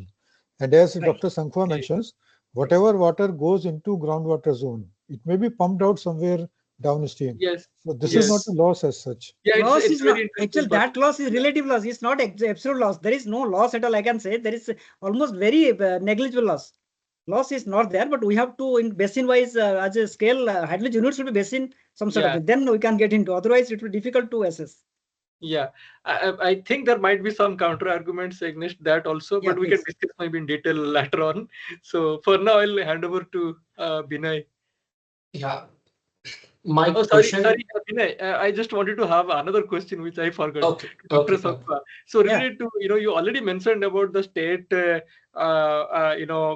how it's very difficult to bring states together on board. So what I wanted to ask, is there really a robust legal framework that exists to resolve disputes? If you can just tell very briefly about Yes, that. yes, there are many. See, I'm telling. So, practical example, when I was then NWD, I was heading the south and west. I had at least 50 meetings with Telangana, Andhra Pradesh, Maharashtra, Karnataka, and Tamil Nadu, Kerala, and all those things. At least 50. In those meetings, high-level officers like the additional chief secretaries, sometimes their ministers and MPs, MLAs, they also took part in all that. Our DG also there, even our additional secretary was there, sometimes our secretary was there. These meetings, when you heard what happens, Tamil Nadu is very much eager to take the amount, amount of water. But Telangana put constant that we will be giving permission provided AP does that. Telangana doesn't have anything to say, only on AP. It puts constant only AP. AP says that if Telangana does, we will be doing that. So now AP is agreeing to that, but Telangana is not on board. Telangana says that AP does this thing, then we will be doing that. So now there is no problem from Maharashtra, no problem Karnataka, Kerala, Tamil Nadu. Tamil Nadu, what happened? That CBG link, instead of the DPR is already cleared, but still before that they have spent already 750 crore rupees from the own pocket. Chief Minister are very much anxious. We had a meeting with Chief Minister. He called me there, so we had a meeting with that. They sanctioned 750 crores and constructed one parallel canal, which is in line with our DPR also. But whereas this AP and Telangana, they are strictly not on board now, and they are waiting for phase 2 to come. But phase 2 depends on MSTG link. When MSTG that transfers 6,500 MCF of water that comes from Mahanadi Godavari, then only you can take up the phase 2. So one phase 1 completed, then only you can go for phase 2. So that is the practical constant from this states of Telangana, AP, particular one link I'm talking about. Like DP and PTN link I was talking about, this the constants from this Maharashtra and Gujarat. So because of two states, what happened? Only 250 MCM. I'm talking about up to 400 MCM that Maharashtra asking for. That reduced back to 250. Even final 200 MCM. Gujarat wanted to give 200 MCM maximum, but Maharashtra wanted 400. Like that Mahabharat used to, na, I won't give Suchakta Metin without fight. This sort of thing happened in this Gujarat and Maharashtra. Yeah. We had talks with their secretaries several times. Personally, I had talks and meetings with several their deputy CM and all that. But finally, nothing happened. Finally, these two DPRs were dropped for the time being. So Yeah. likewise, Yeah, one. Please. What you are starting your presentation with one of the objectives, what I could understand, Yeah. that the center maybe wants to use this project as a means to unite different states, but it may work exactly in the opposite. The consequence may be the No, exactly sometimes opposite. it's positive. Sometimes, because as I said that this interlinking reverse should not be taken as a whole. It should taken project to project basis. Like for example, Ken Betwa link you took into. So that also that gave a lot of positive implications between two state MP and UP now. Once you go to UP and MP, they are very friendly in all that. Now, suppose example Telangana Andhra, though two states openly I say that political they are very friendly now. Now, because of the CMs of this same principal network, they are very fluent now. When this RBC link, right bank canal link from Godavari to Krishna, that's already constructed, 496 cubic water that discharging very big canal. So because of that, both states are being benefited, though AP is benefited more, but still they are benefited more. So because of that, they are having some friendship sort of thing between the states. So leave GKC for the time being. They will be on board after 10 years. Definitely they will be on board because there is a lot of scarcity of water in Krishna basin. They will be on board. But now for the time being, because this is a regional hydro diplomacy, so the states they have to come to board, but that will take certain time. But 90% of things are solved now. They are agreeing to that. And now the AP says that if you take up, we had meeting with that Sai Prasad, that Chief Secretary, Special Secretary recently, 2-3 months back. He said that if you agree to our 2 links, internal links, then we will be agreeing to a proposal. We said yes, we will be agreeing to that. So now 100% almost things AP is agreeing. Now Telangana said that we need more water for our existing projects and proposed projects. That is the point of contention now, because their party is different now. The center party and the Telangana party is different. So because of that, as Jain Sab earlier said that this is a political diplomacy rather than this water diplomacy, hydro diplomacy. So that brings a lot of things. Because engineering at the field level is not done by the engineers. That is done by the politicians finally. Because from my experience for 35 years, this is finally motivated, drawn, executed by the politicians rather than the engineers. So here hydrology doesn't work much. Here this I won't tell many things in Maharashtra what happened to me.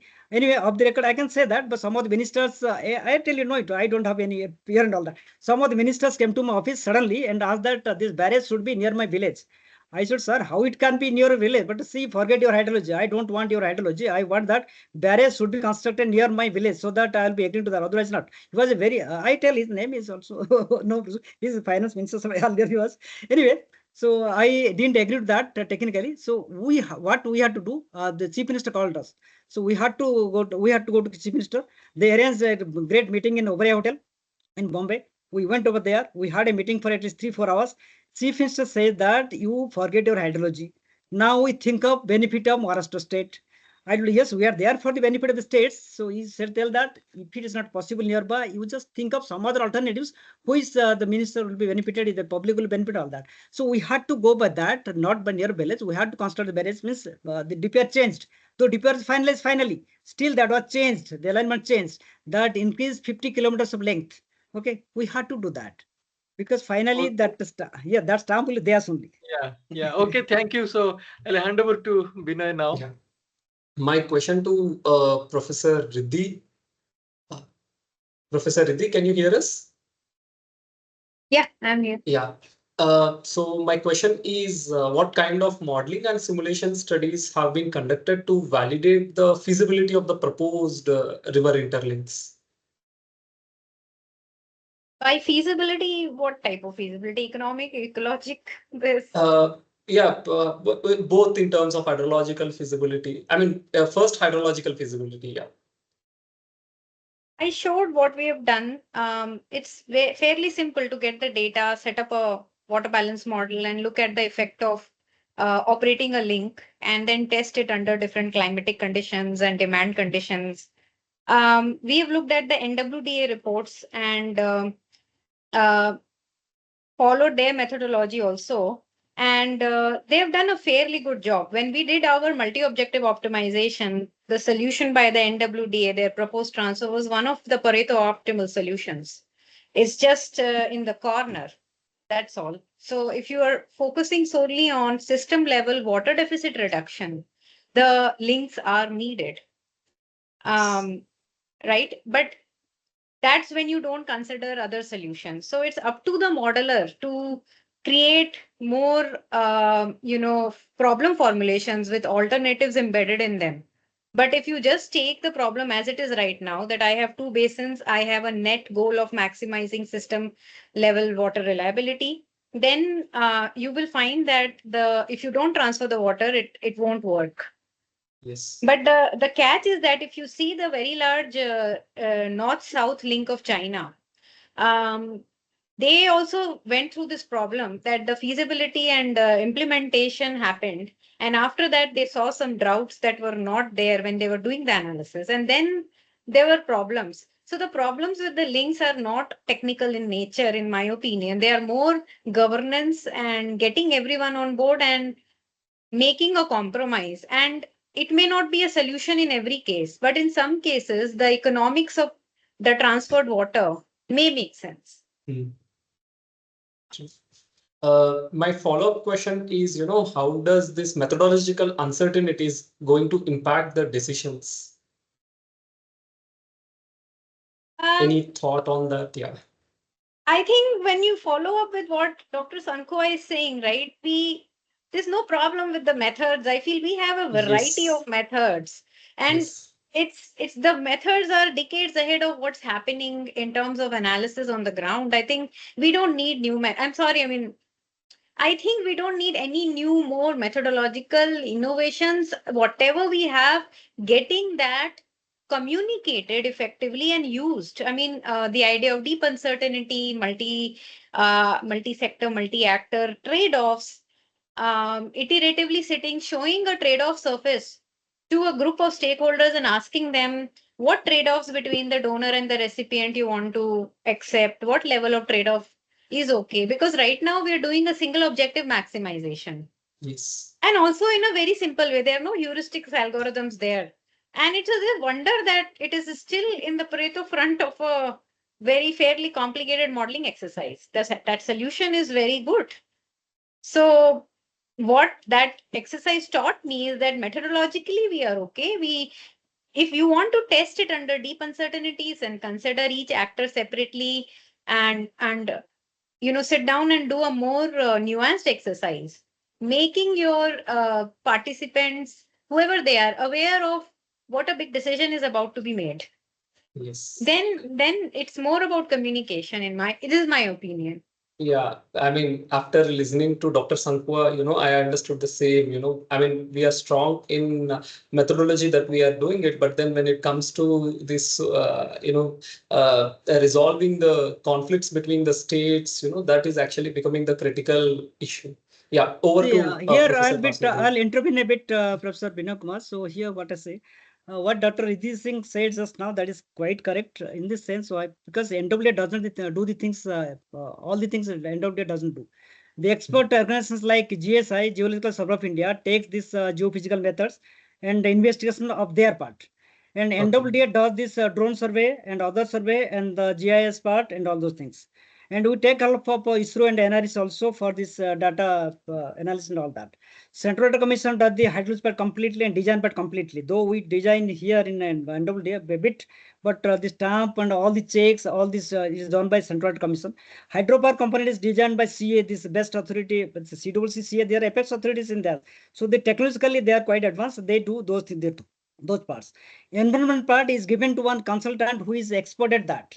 So while doing that, so because there are many components where Survey of India is taken care of while we are taking their part in consideration. So all these expert organizations and apex organizations of the country, and sometimes we needed help from outside also for the expertise sort of things. So we take their help in finalizing DPR components. Once DPR is ready, NWA final compiles. So initially NWA's role is only to have these ground surveys, drone surveys, investigation surveys, dam axis surveys, and other drill holes and drifting holes and all those things. And finally, all are combined together, and all the consultants or these institutes, organizations, those who are taking the studies, they will be responsible for clarifying all the doubts if anyone is having in this approval process, project approval process in Central Commission. So after that, depends finally, that is circulated to the states. If their comments comes, after that, their comments are reviewed and explanation properly given from taking from this organization concern. So the methodologically, we are quite ahead of rather the latest one. So that is there is no problem. And water availability study, what Central Commission has done, because I was mentor for that study, that is latest updated one and latest one also. And here as Bangalore Professor P.P. Majumdar was one part of that also. So that is no less, we are not less of this methodology or any technology. So everything is updated one. So that is no problem. Only thing is that if the political motivation is there, we are definitely there to execute it. We have our able engineers, we have our able academicians like you from IITs and all that. They can help us in other things also. So there is nothing we are limiting or we are having less. We can do that provided there is consent from this political bosses. Okay. Over to Basudev. Yeah. Yeah. So my next question is to Professor Datta. Somebody with extensive experience with field experiments, lab experiments, and also computer simulations. So, can you just tell what are the technical challenges in implementing the interlinking project? So, okay, it's a good Basudev. So basically what I'm to observe is that uh, one is that we can, with time, we should improve the methodologies. Like, for example, just to bring this e-flow standard from Ministry of Jal Shakti, it took around 10 to 12 years. So what my point is that to improve the environmental flow or ecology flow, as my point is now we have a large hydrology groups because many IITs there, NITs are there and all, and GROEN is having 500 plus group. So it indicates now that we have a quite sufficient number of manpower, uh, expertise there. We should take a challenging jobs, and each river has a unique properties. See, what we have been discussing, the problems what is there in southern India, that is not a conditions in the northeast. See, if you can tell in a northeast that, okay, because of these river link projects, these are the socio-economic benefits are going to happen. That may help politicians, because politicians are the different nature, but that can help a certain degree of solutions to, because the political people and all, they believe in terms of their political benefit, socio-economic benefit. So those, I think we have to go beyond to a desktop hydrology to go to that level. And since we now are through growing our many forums, we are have a multidisciplinary group of professors are now there, or students groups are there. I think let us take multidisciplinary approach to socio-economic condition, the ecology, even if basin management things. The study, I do believe it, the discussion has started, but study should go on. Today, whatever we are telling infeasibles, maybe after 10, 20 years, that feasibility will come it. For example, what I said it, for 30 BCM waters will available. If that availability of water can make a economy value and give it a economy benefit to the Assam or the West Bengals, they can look in different way. So as of now, the water trading concept has to come in. So we don't know what way it will go it. The idea is, what my point is, that there are challenging taxes there because it's a multidisciplinary nature, the hydrology, ecology, systems and all. So Actually, I was very specifically asking about the engineering challenges. Of course, there are social and other challenges, political challenges, but engineering challenges. Just like, engineering challenging point of view, I believe that's not a that challenging tax. Okay. If you look at this Chinese, if you are able to do this long this canal projects and the dam projects, I don't believe that way. But there are sensitivity in the Himalayan point of view. Okay. There are a lot of hydrology disasters happening in terms of sediment, in terms of flash floods. So those disasters are there, but I do believe in its engineering design or challenges are not much. Okay. Okay. Yeah. Riddhi wants to ask some question or interrupts. You're Muted. I just wanted to add that from an optimization and decision analysis perspective, there's a lot of literature and we are using that. The things we are not thinking about are the co-evolutionary effects. Because typically what happens, you place a project and everything changes. That requires, as Professor Subhashish Datta is saying, an interdisciplinary team. But we will need social scientists, and like it requires more than just what the engineers can do, and it's a separate question altogether. And we need a think tank which looks at that in its own capacity to complement the work that NWDA or other technical agencies are doing. That is something I wanted to add. Yeah, thank you. See, Okay. here I'd like to intervene that while taking up the Ganga study by Delta Race, but Kees Bones was taking up that thing, taking up stuff. There are 9 scientists and engineers from that Netherlands, and also 1 or 2 from France and all those things. And I was mentoring complete study. I was taking that is 28 crore rupees. We took complete with 1500 links and notes of Ganga Basin, 11 states. There we invited at least 9 departments for this ecological studies e-flows. We adopted all the methods. We developed programs for all this thing. There is a huge study and in-depth, very in-depth study of the Ganga Basin. And finally, each rank, 100-kilometer lengthwise, they started this e-flow calculation. And Dr. Das was this fisheries head. He was there also in that for fishery. All the departments, not only this e-flow, fisheries, aquatic life, WWI, likewise, all the department expert scientists we have taken into consideration that time. They studied thoroughly. After that, the Ganga report is published. That was Ganga study, that Ganga Basin study. And in Central Audit Commission, people are not enough because the only 5-6 persons are working on that. They only studied that Ganga part after taking input from this thing. And all the rivers of India have not been studied for ecology and all that, but maybe Kaveri and Godavari, they have studied.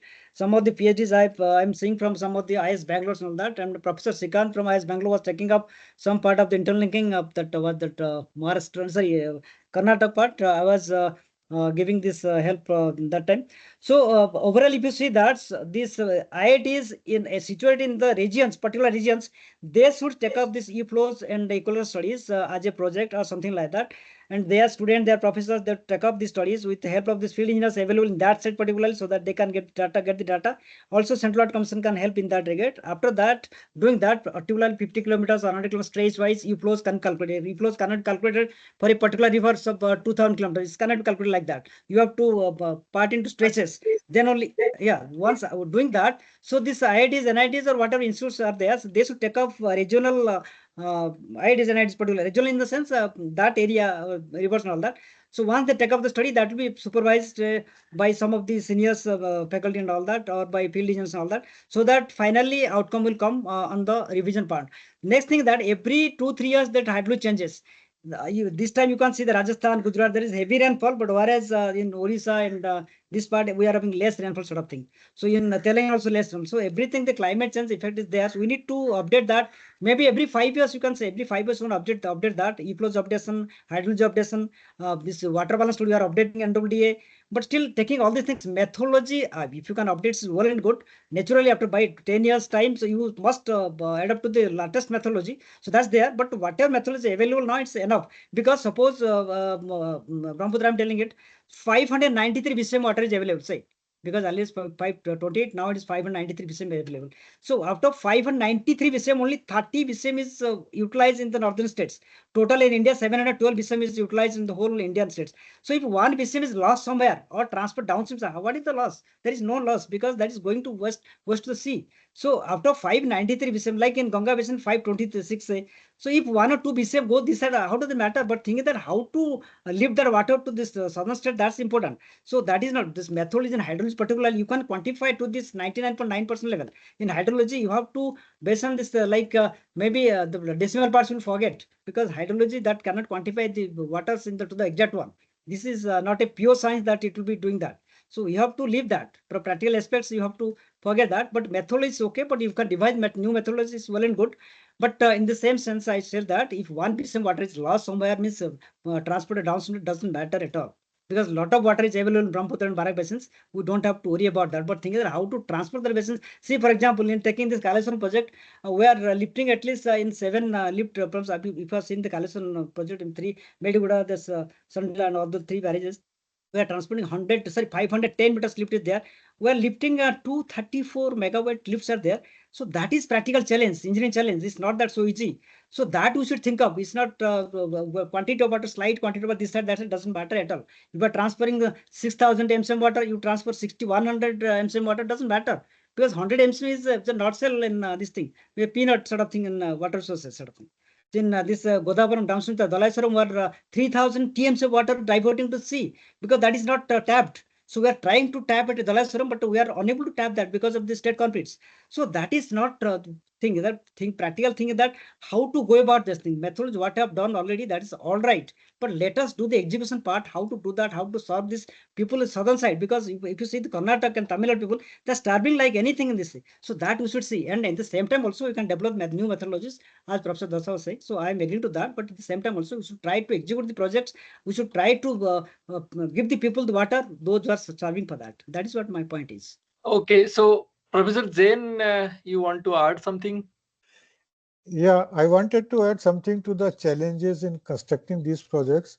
So I think one big challenge is that we have dearth of good geological data, at least in mountains. Okay. Many projects are facing this problem, what they call sudden shocks or sudden shear zones occur, and the tunneling, etc., is interrupted. So this would be one challenge to construct while constructing the project, to collect the geological data at appropriate scale. And other would be to deal with landslides. These two challenges we may have to face for Himalayan projects particularly. Yeah, nice points, Professor Jain. I think we are pretty much done with questioning, by ourselves, and we'll give opportunity to the audience. I'm not sure if Professor Manas Bera, he is still there. And as a ocean engineer, Professor Behra, you are still there? Yeah, I'm there. Yeah, as Still a ocean listening. engineer, if you see anything and challenge, and if you want to add also any Yeah. point from your side and ask any question also. No, it is not adding because I think first of all, I would like to thank all the panelists for nicely giving an overview of this topic. And it is more of learning for me than just listening. So a lot of insights. Thank you so much. But I have a couple of questions. But the first one that I wanted to ask, which I have in fact put up in this chat, is when we are talking about the water transfers, what about the sediment transfer? Because right now the sediment is moving in a particular river and we have dams, but there is a discharge mechanism, all that. But when we will have canals interlinking channels, how the sediments will move from one basin to next basin, what will be the impact? And the sediment that was initially, let us say, flowing and reaching the coast, let us say Ganga or Godavari or whatever it is, it was reaching the coast and that was being distributed along the coastal region, which used to keep the coast in a stable condition. We let us say expect that some kind of stability was being maintained. But if we change these dynamics here, how that will affect the dynamics along the coast and the coastal morphology? Has that been studied? I just saw some paper shared by Professor Riti, but I don't know whether the details are there or not. Yeah, So anyone actually, can possibly. Yeah, actually what happens while preparing the DPR, we take up the sediment transport part too. We study that sediment part from river to river, but coastal sedimentation we did not incorporate in this DPRs. Your point is very valid, but thing is that when taking from one basin to other basin, one river to other river, that sediment transport, flux discharge, those things we take into account, thoroughly that is studied as per this data available by the Central Commission or by state governments. But so far as coastal sedimentation is concerned, we did not go for that because all the things which are connected to the river, hardly very few rivers are there. Those are because water will not be available at that point of time to the coastal. Because discharges we are doing during monsoon period, that time flow is very heavy, and 99% of the things we are taking during monsoon period only. Okay, so during that time there is no problem sedimentation. Sediment will be there, but that will be automatically transported to the sea. So for that reason, coastal region sedimentation part we have not taken into consideration, but while taking consideration of the links of rivers and basins, we have taken consideration of the sediment flux and how much sediment probably will be transferred to the downstream side. That we have taken off. So, Okay. Professor Datta, from your extensive knowledge on modeling and field, experimental studies. So edge up the MSTG project and all, see if you look at the sediment, really the major issue. The landslides, the sediments are major issue in Himalayan part. Because of that, many of the projects have been suffering it, okay, from Tista to Subansiri projects and all. Challenges are there, no doubt about that. That sediment things what is coming during the high flash floods or high peak flow. They are not measured, and sometimes it's come like a huge sediment roots. That is a reason major projects have been suffering in eastern Himalayas. So I do believe that it needs to have a lot of studies to be done. That how the sediment part we have to control it, at least have some sort of a cascading or bypass tunnels and all the things.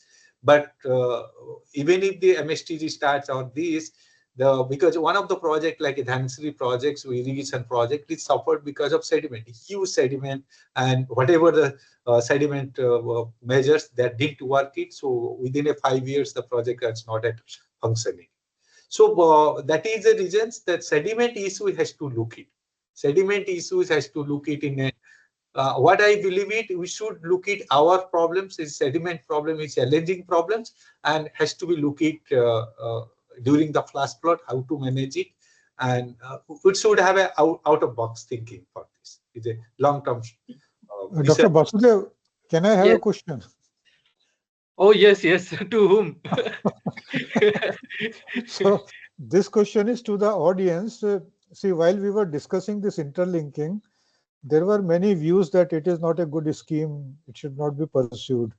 So my question to all audiences, if not interlinking, then what is the solution which can help in water management in India on a long-term basis without adverse environmental and other impacts? Well, I'm in between. I'm like an observer. Professor Manas will come back to you. So, what actually, I have interacted with people who, say that we should not do interlinking. What the argument they provide is that if we improve the water use efficiency, and also if we improve, technological adaptation, then maybe we don't need interlinking, because every basin has evolved for millenniums, and it has an ecological state, and maybe if we adopt into that state, then maybe we don't need. That is like something from the So other side. counter question is, in the foreseeable future, let's say next 10-15 years, how much water we can save by improving water use efficiency in agriculture? Will it be sufficient to meet the additional demands? I think that has to be put in the numbers. If already these numbers are there, maybe we can look at it and maybe you can see if they're done. They were calculated quite well, or maybe we need to revisit. This is a debate I think we need to continue. Maybe Thank you. No, I have a point to that effect, as Professor Basudev was just telling just now. So here, water efficiency, we try to increase this drip irrigation, particularly to save water to the extent of 50%. But even after having that also, the farmers are not agreeing to that. Suppose those are having sugarcane and cultivation, they are getting a lot of cash in their hand. So why should they go for this tomato crop, or why should they go for paddy crops? But So they are not changing at all. Yeah. Dr. Sankhua, drip is not possible when you have mixed cropping. Suppose same farmer is planting sugarcane and wheat, then the drip system doesn't work. Yes, because that's you what have I'm to telling. lay So the- even some area, even some command area, we have taken so to save the water, but the farmers are not agreeing. So if they are not agreeing, so how you can increase this water efficiency? To what extent? Even if you increase the water efficiency to certain No, extent, 2%, but 3%, see, so that's not farmers solved. have a valid point. Yes, They are yes, not because one, drip lines get choked. Our waters yes. get a lot of sediment, and choking of drip lines is very common. That's there. That's there. Again, So for the practically, so it is not feasible that but- with water is efficient, you cannot go beyond 5 years or 6 years more than that. So definitely, regional basis, we have to go for interlink rivers wherever it's possible. It's not that I'm telling the go for all together, all the 29 linkings. So go for some of the links which are beneficial, which will give much more benefit cost ratio rather than going for blindly for all the links. It's not possible, or it's not with also. That will be case to case basis. Okay, Dr. Manas, if you have any follow-up question. I just have a quick, not follow-up question. I think, first of all, thanks for the response that I received.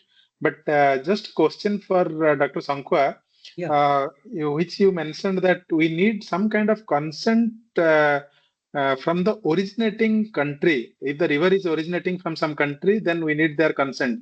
See, Yes. once the water comes out of that country, Hmm. why we need their consent? Possibly No, I it's am not like that. ignorant. It's not like that. You have studied Water Convention 7. Have you studied United No, Nations no, Water no. Convention? No, So no, please, no. please go through that. So that said that if you are drawing water from some other country, that country should not be harmed.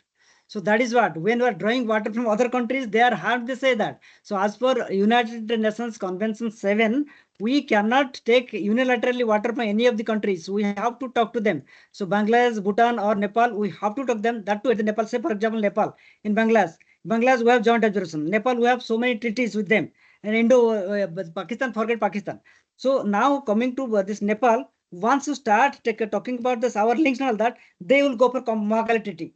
So instantly, because once this is not solved, then we will not go for that. So they are interlinking sort of thing, other subjects. It's not that one link you are discussing, they will be talking on that subject only. Once you talk of this Nepal interlinking links of rivers, they will talk of Mahakali treaty, they will talk of some other treaties. So what happens? So that cannot be solved. So this cannot be solved. So we had many meetings with them.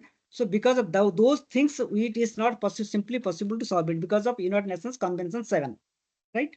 But Dr. Sankhwa, Yeah. following this question, I am Yeah. also a little confused. Yeah. Suppose there is a river which brings water from Nepal to India. Hmm. Now, if we divert the water after the river has entered India, then it's not a question of taking approval from Nepal. Yes, it's required. Why I'm telling? Because Why? suppose after taking the water to our country, say, suppose you construct some of the structures which will be having backwaters, which will be having the That is sediments. different. Yeah, then No, then that's what. Not only that part. Suppose sometimes what happens, you are taking water and you are controlling of your own.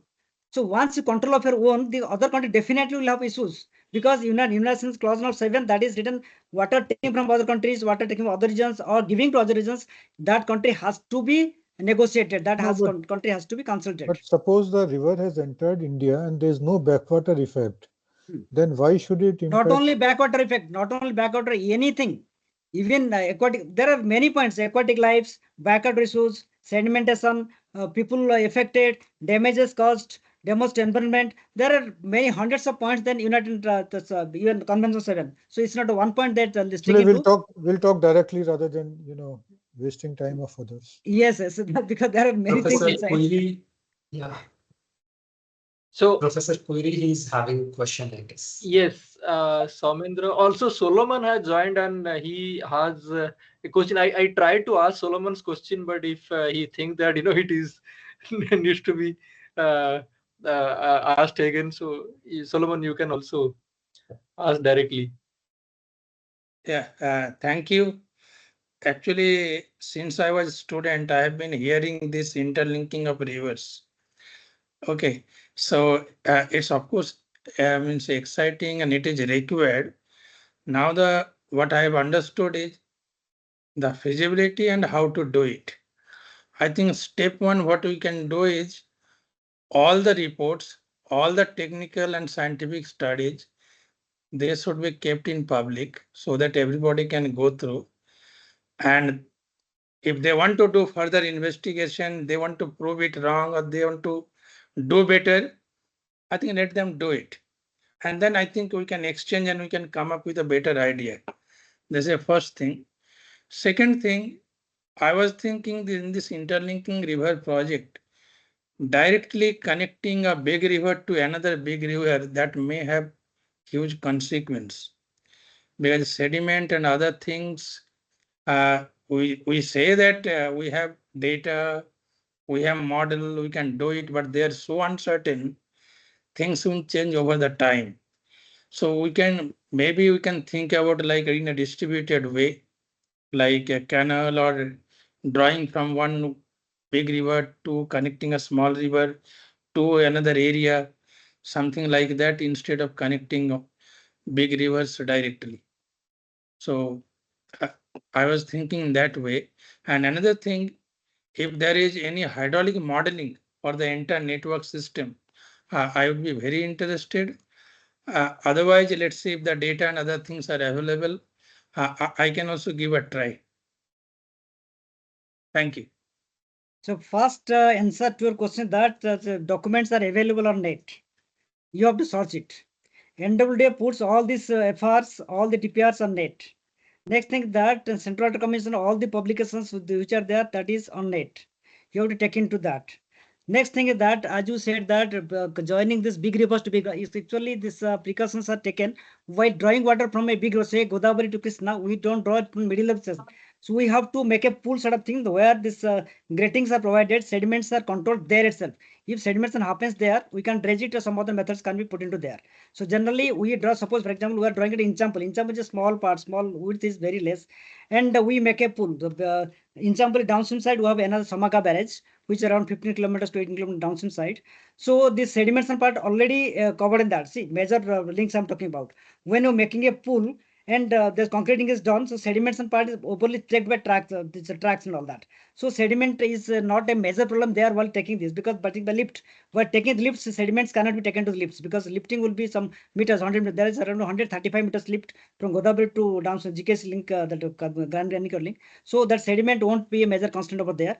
That taking from one major river to another major doesn't make any sense. Means in the sense for your point of view of question. So that's feasible. That's not a problem. That feasible, that viable, that is also economic. It's not a problem for that. And while taking canals, we are taking by canals only, because while taking canals from the river, we're taking lifting, because from Godavari you have to lift it. Initial lift is around some 29 meters. After that, we have some 35 meters, some phases of lift. While taking the lifts there, so sediment cannot go.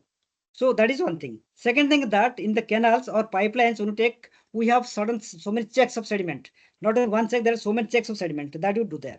So sedimentation part for taking lifting and all those things is not a problem at all. Those who having gravity flow, there will be a problem. But while taking the gravity flow by canals, sediments will be an issue, but that won't be that much issue because we are diverting very less water from the monsoon period only. So we are not diverting during the non-monsoon. So monsoon period means flow is heavy, so sediment will fast out to the sea. So that doesn't solve. Yeah, there are sediment flushing arrangements which Yes, leave out yes. the sedimentary part. Yes, yes, yes.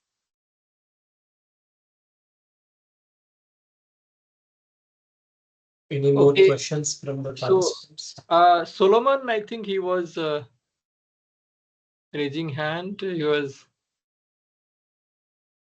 okay.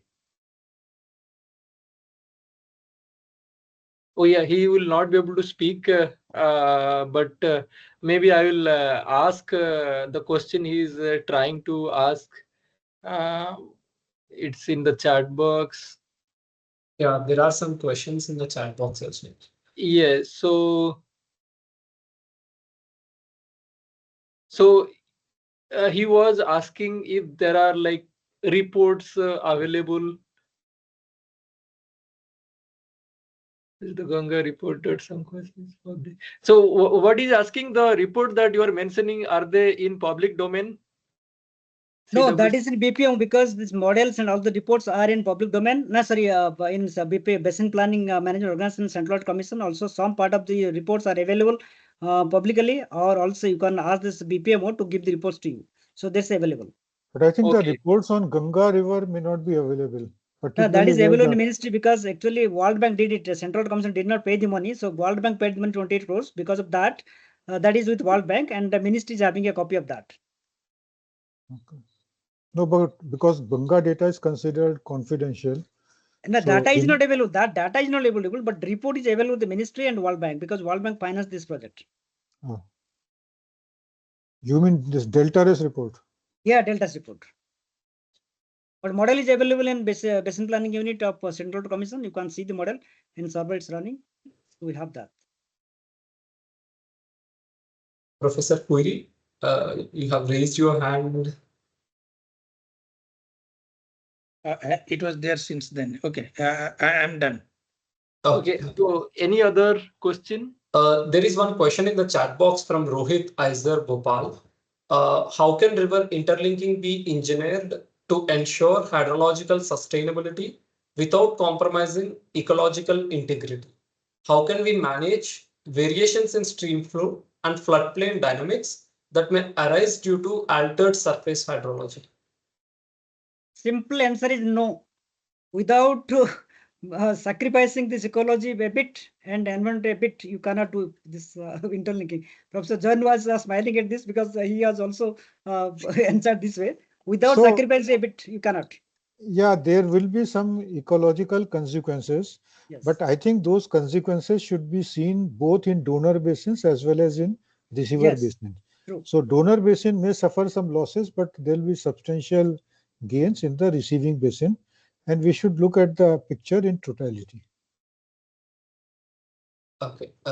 Another question from My point is that whenever you do the intervention, there will be ecological Will impacts. be, Okay. yeah, Yes, there will yes, be. yes, right, Let right, us right. not Very deny much. there will not be ecology impacts. Okay. Yes. I So think it's like the taking a dam projects, medicine. so It's whatever like the dam, taking a. hello. Okay, please. No. I was So saying it's whatever taking a. Okay, we are synchronizing. So Yeah. what is the issue is now? The issue is now that with a growing population, the demands what is we are available. So how much distillery water will give it to this 1.5 billion populations? You just think it that. Okay. No doubt we have to think about ecology and all the things. But you look at 1.5 billion population, can I sustain the distillery waters? And how long I can sustain it? And the water quality with the amount of deteriorating it, like if you look at the health consequences because of that, what is happening, it's much more impact compared to what we are looking. We should do a trade-off. We should do the optimizations, but we should not look it in one direction aspect that because of the ecology we should not do it. That is what my point is. Right. Like a MSTG project, even if we are releasing the 50% of water, we can release it. After that, also availability is there. So if there is a availability is there, issue we should look at in a very holistical way. Ecological impact is definitely will be there, but that's what will be the our foresight nights. If you look at in the country level, national level, or regional requirement, what is going to happen it in the futures, I think we should look at very much holistic way. Right, right, Fund. Very much right. What you said is very much right. Okay. another There is question. another quick I- question related to climate change. If interlinking river will be any adverse impact on climate? I think that also Sasi was raising this point in the WhatsApp group. If anybody can answer this.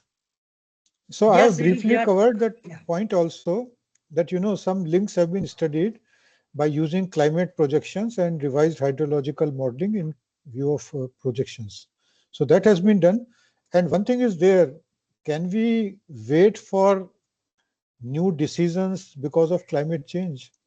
See, we have to take decisions today. Climate change will happen tomorrow, but we have to apply our judgment and take I think, decisions Professor today. Jain, it's not about climate change on its own. I think the question is about whether the linking itself will lead to some additional change.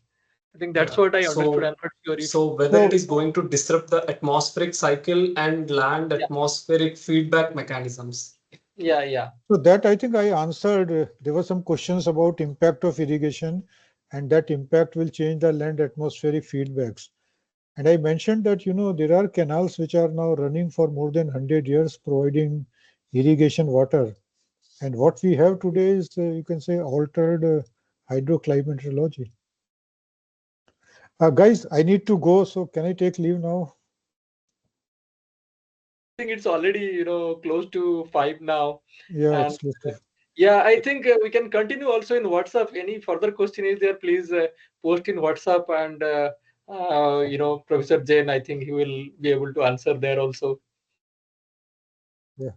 Yeah, We and can. Dr. Sankwa is also part of the WhatsApp group. I think thank you very much, Professor Jain, Dr. Sankwa, and Professor Datta, and Ridhi is not here. And the idea is not to just have this conversation, also to take forward.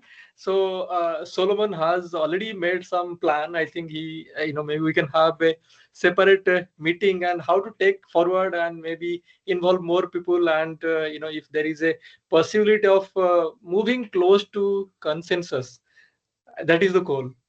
Yeah. Thank you very much again. Thank you. And let Thank us hope Thank that, you. we make some progress on the ground. In addition to Ken Betwa and a few intra-state links, we have some major developments, some major projects coming up. Thank you. Okay, Thank thank you. Yeah, Thank bye. Thank you very much. Thank you all. Thank you very much. you. Thank you. Thank you, Professor Thank Jain, you, everyone. Dr. Sankwan. So